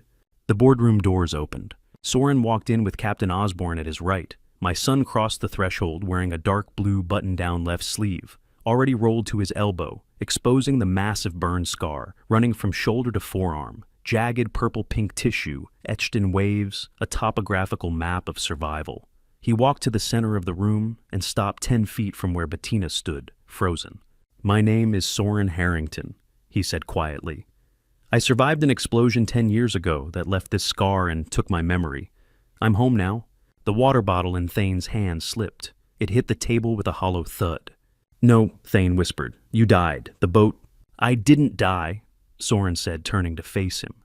I woke up in a Nassau clinic 3 weeks after the explosion. It took 10 years to find my way back. But I'm standing here, and you've been sitting in my life. Silence held the room. Soren, Bettina's voice came out barely above a breath. Hey, Betts, his voice was soft. It's really me. One tear tracked down her cheek, then another. Her mouth opened, but grief had taken language. She'd defended a stranger for months, chosen the imposter over her real brother, and now stood watching him breathe alive, scarred home, while everything she'd built on lies collapsed around her. Thane reached toward her shoulder, and she recoiled like his touch burned. Don't, she whispered. Don't touch me. Her knees buckled. She caught the table edge barely. The color had drained completely from her face. She was staring at the scar, physical proof she couldn't argue, couldn't dismiss, couldn't survive, and I watched my daughter break in slow motion while her real brother watched her understand exactly what she'd lost, defending a stranger who'd stolen his face. Bettina stayed standing in that boardroom spine, rigid, refusing to look at me or Soren. Agent Holloway crossed the threshold at 9:16 with Miranda card in hand. She raised her palm before he spoke a word. That won't be necessary. Agent, she said, voice steady despite the devastation I'd watched break her minutes earlier. I will stipulate to the record, not because I'm cornered, but because I am tired. Holloway stopped. Mrs. Thornton, you have the right to... I tracked Thane Prescott for 18 months. Bettina interrupted, addressing the full board. Located him at a Galveston waterfront bar in August 2021. Spent 6 months observing his mannerisms, speech patterns, physical build. In August 2022, I approached him with a proposal, $50,000 for preliminary facial reconstruction, $200,000 upon successful family integration, $250,000 final payment upon trust execution. Elmer leaned forward. Bettina, I strongly advise. I coordinated 3 surgical procedures. She continued, each word clipped and precise. 14 months of work, bone structure modification, scar tissue removal, eye color alteration. Total cost, $487,000. Paid from an inheritance account my mother left that Dad never knew existed. She turned to face me directly. I ran psychological conditioning for 6 weeks. Taught Thane how to hold a halyard rope, read shipping manifests, speak with Soren's terminology. I showed him photographs, played voice recordings, drilled him on family stories until he could recite them without hesitation. I targeted the estate systematically, knew the trust executed when Soren turned 38, knew presenting him after 10 years would trigger paternal guilt. I planned for every contingency except the one that happened. Which was? Holloway asked. The real Soren coming home, she said, glancing at her brother. I believed the explosion had killed him. I was filling a void with someone who could carry the name forward. I was wrong. She turned back to me. In her eyes I saw something I hadn't seen since she was 8 years old, desperate need for acknowledgement. I didn't do this for money, she said quietly. The trust was leverage, not objective. I did this so he would finally look at me, just once. So he would see me as something other than the acceptable daughter who managed paperwork while he built ships with his real child. She held out her wrist to Holloway. I'm ready now. They escorted her out at 9:37 a.m. 6 hours later, I stood at the end of a secure holding corridor while Soren sat across from Bettina through security glass 38 and scarred beside 42 in handcuffs. You wired money to keep me in the Caribbean, Soren said. Monthly payments to Captain Osborne and 3 other operators. You weren't just hiding Thane. You were preventing me from coming home. Yes, Bettina said. Why? Because if you came back before December 15th, everything collapsed. Her voice cracked. I needed Dad to need me for something, anything, even if that thing was fraud. I didn't stay because of your money, Soren said. I stayed because I wasn't strong enough to face family memories. The explosion took everything, my identity, my confidence, my sense of belonging. But when I was ready, I came home. He leaned forward. I am still your brother. Tears spilled down her cheeks. You were always better than me, she whispered. No, Soren said. I was just luckier. I got the explosion that stole my memory. You got the father who forgot you were there. Neither of us deserved what we got. Soren stood, touched her shoulder, and turned toward the door. His eyes met mine down the corridor. No accusation, just one question. I couldn't answer what had I done, or failed to do, that made my daughter believe a crime was the only way to make me look at her. My daughter walked out in federal custody and didn't look at me as they led her past. I spent 3 days after Bettina's transport answering Soren's unspoken question about what I'd failed to do as a father. The answer was waiting in a Houston law office where trust documents turned neglect into numbers and gave me one last chance to choose family over empire. David Brennan, 59 and 3 decades administering Houston's largest estate trusts, read the distribution terms with quiet neutrality on December 18th at 10 a.m. We sat in his downtown conference room, me, Soren, Russell, and Elmer, while Brennan formalized what I'd restructured in the 72 hours since Bettina's confession. 40% voting equity and operational control to Soren Harrington. Brennan read, 40% to the Francis Harrington Foundation for Maritime Family Services, established December 16th, with charter mission to locate missing maritime workers, support disappearance investigations, and fund advanced burn treatment research. Soren's head snapped up. You're naming it after Mom? She used to say money is just paper unless it brings people home, I said quietly. Took me 10 years to understand what she meant. 20% voting equity to the Bettina Harrington Education Trust. Brennan continued, held in independent trustee control during federal sentence and, for 5 consecutive years, post-release with 0 recidivism, at which point full distribution rights transfer to her. Elmer leaned forward. You're giving her 20% after what she did. I'm giving my daughter a reason to come home when she's served her time, I said. There's a difference. And that's $80 million, Elmer said, after orchestrating the largest maritime fraud in Texas history. Yes, I said simply. Russell watched me with the expression of someone who'd spent 3 months building a prosecution case and was now witnessing its architect choose mercy over justice. He didn't object. He'd seen what I'd seen in that holding corridor, Soren, forgiving his sister while she sat in handcuffs. Bettina may not liquidate, transfer, or leverage the equity, Brennan continued. She may only vote on governance matters and receive annual dividends. The principal remains protected in perpetuity. So she can't sell it, Soren said. She can only be family. Correct, I said.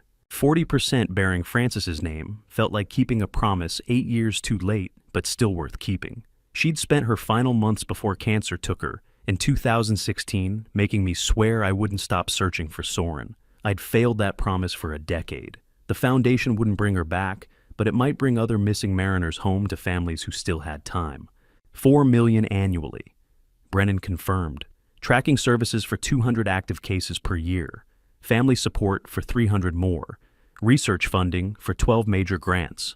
Soren looked at me across the table, burn scar visible on his left arm. This is because of what happened to me. This is because of what happened to us, I corrected. You disappeared.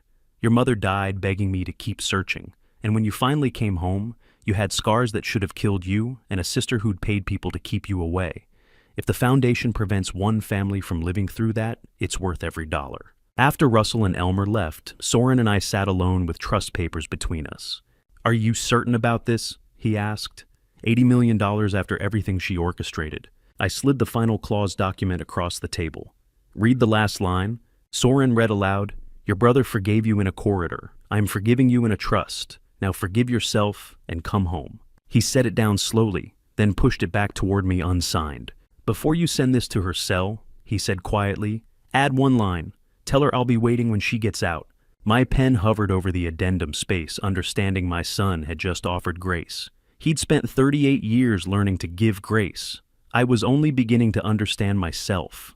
I added Soren's line to the trust document that night. Your brother will be waiting when you get out, and sent it to Russell for delivery to Bettina's intake cell. 2 days later, Russell called at 8:30 on the morning of Lyle's arraignment. Changed your mind about attending? No, I said. I was sitting in my Galveston study with Soren across the desk, reviewing shipping manifests for routes he'd managed starting January. Tell the prosecutors justice doesn't need my attendance to work. 7 counts, Russell said. Conspiracy wire fraud, money laundering obstruction, identity fraud, conspiracy, and 3 counts fraudulent disclosures. 18 to 22 years federal penitentiary. His attorneys recommending plea, but Lyle's demanding trial. I watched Soren circle a notation about Caribbean freight logistics, the same routes he'd worked for 8 months, under the name Ben Carroll. Lyle's courtroom theater was somebody else's story now. Russell called back at 11:15. He refused the plea. Trial starts March. Evidence is overwhelming. Cayman Bank records, Thane's audio recordings, Harbor Eye server access logs. He's looking at the full 22 years. And Thane accepted a deal yesterday, 5 years for conspiracy and identity fraud, full cooperation against Lyle in exchange for reduced sentence. Sitting in my study while Russell described a courtroom I wasn't attending felt like watching storm reports from a hurricane that had already passed. The damage was cataloged. The rebuilding had started. What mattered was the man across from me, learning the business his mother had begged me to teach him before cancer took her. Dad, Soren said, looking up from the manifest. You still with me? I'm here, I said. Where were we? Nassau Customs protocols, he said, so I explained them.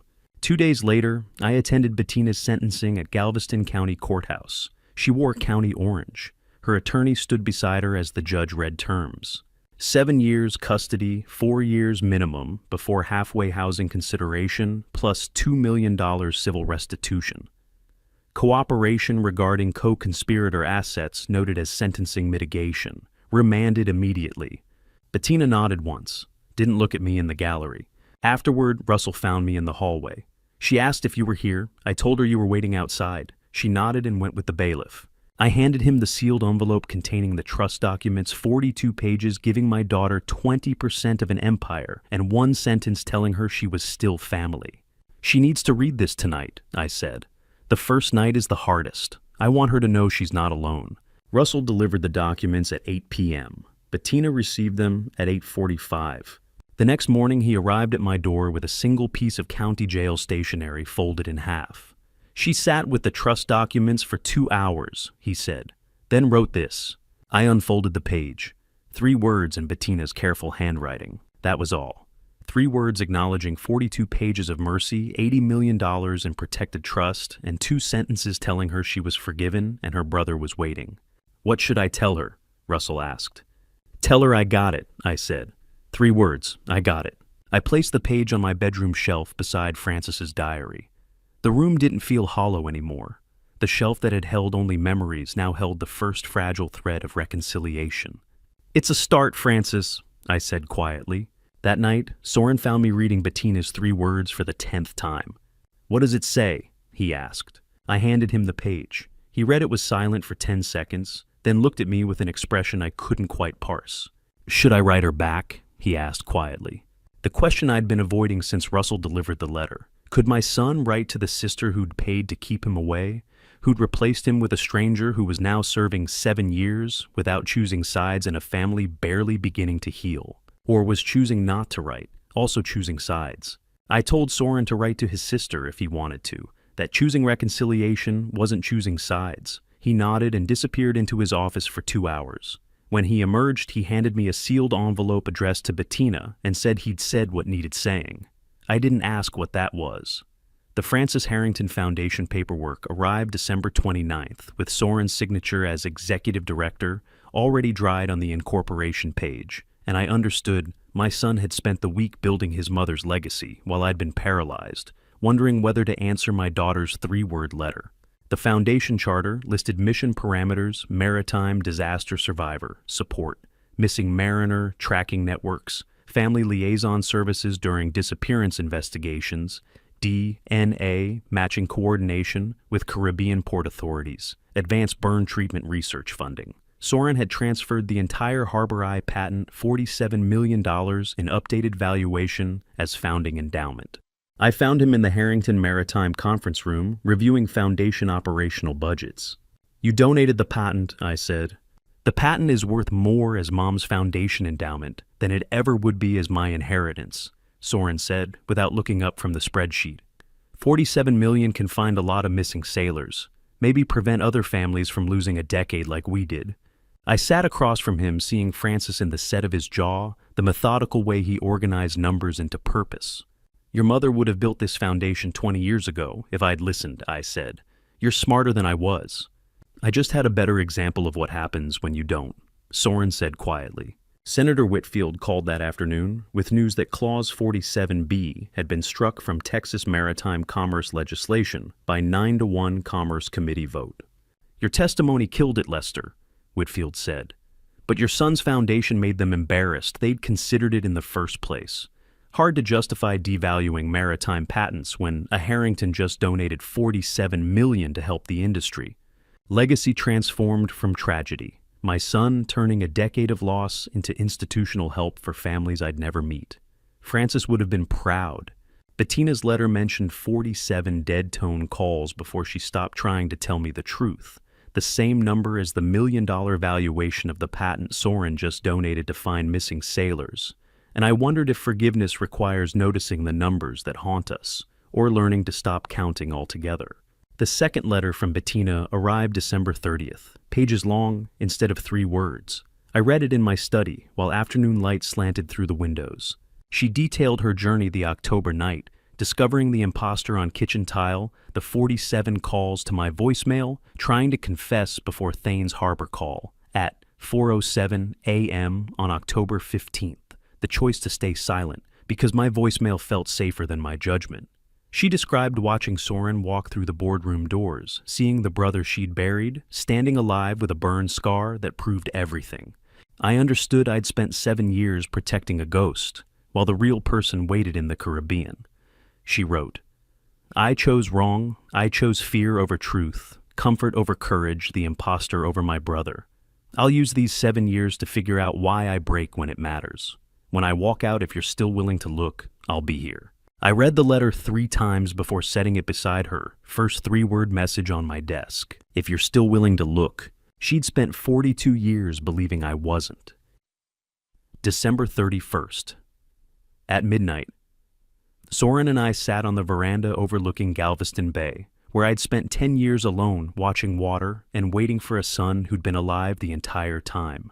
Fireworks bloomed over the harbor, reds and golds reflecting off black water, the sound rolling across the bay like distant thunder. Anchor, the old retriever, who'd spent a decade waiting on this veranda beside me during the missing years, finally had both Harringtons present to rest between. He lay with his gray muzzle on Soren's knee tail, wagging exactly 3 times against the wooden deck, same rhythm as the year I'd rebuilt one wag, for the son who came home, one for the daughter, who might one for learning the difference between building empires and building families. "Are you all right, Dad?" Soren asked, watching me watch the fireworks. I was quiet for a long moment, considering the question honestly. "Not sure, all right. Matches the ledger's son," I said finally. "Lost a decade, nearly lost a daughter. Built an empire, but forgot to build a family. Your mother died begging me to keep searching, and I failed that promise for years." Another firework exploded, gold cascading into silver. "But I think I'm finally learning how to live instead of just remaining alive," I said. "And you're here. That counts for something."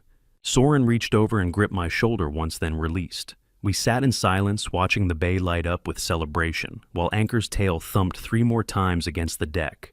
After midnight, I went to my study and pulled out Harrington Maritime letterhead. Wrote a single line in the careful script Francis had always said, made my handwriting look like a maritime contract, sealed it in an envelope addressed to Bettina at the correctional facility. Zelda Blanchard, 54, and handling Harrington household correspondence for 15 years, knew which letters required priority processing and which required discretion. This one required both. I found her in the kitchen, preparing New Year's breakfast. "And this needs to reach the correctional facility by January 2nd, I said, handing her the envelope. "Can you ensure priority processing?" "I'll handle it personally, Mr. Harrington," Zelda said, taking the envelope with the practiced care of someone who understood some letters carried more weight than others. "She'll have it by Wednesday morning." I watched Zelda leave with the envelope, thinking about circular structures. The story started with the wrong son calling me father at 4:07 a.m. on October 15th over a phone line crackling with deception. It was ending with the right daughter reading 4 words I'd written in ink on December 31st. "Father will be here." Voice to paper, false son to true daughter. Both messages beginning with the same word, addressing the same man who'd spent 42 years building wealth and forgetting family. 7 years from now, Bettina would walk out of custody to find her father, 68, turned 75, her brother 38 turned 45, and a foundation bearing her mother's name that had turned tragedy into help for maritime families who still had time to come home. The question wasn't whether I'd be here, it was whether she'd forgive me for taking 42 years to learn how to be a father instead of just an empire. But I'd be waiting to find out. And to you listening to my story, remember, this revenge might feel justified, but mercy is what rebuilds what was broken. Don't make the mistake I made for 42 years. I built a $200 million empire while my daughter felt invisible. I was so focused on success that I didn't see her desperation until she'd orchestrated a conspiracy that nearly destroyed us all. If I'd looked at her, really looked, maybe family betrayal wouldn't have become her only path to my attention. Family betrayal cuts deeper than any business deal gone wrong. But here's what I learned. Forgiveness isn't weakness, it's strength. When my real son came home with burn scars and chose to forgive his sister instead of condemning her, he taught me more about grace than I'd learned in 6 decades. I believe God put me through this to show me that empire means nothing if you're alone at the top. The lesson isn't about punishing those who hurt you, it's about choosing family even when they've broken your trust. Now, I want to hear from you. What would you have done in my position? Would you have forgiven the daughter who orchestrated the family betrayal or walked away? Leave a comment below. Your perspective matters. If this story moved, you please share it with someone who needs to hear it. And subscribe to Revenge Dad for more stories about choosing what's right over what feels justified. Thank you for staying until the very end. Your time means everything to me. One final note. While the core message is real, some details have been fictionalized for storytelling and impact. What matters is the lesson about family forgiveness and the courage it takes to rebuild broken trust.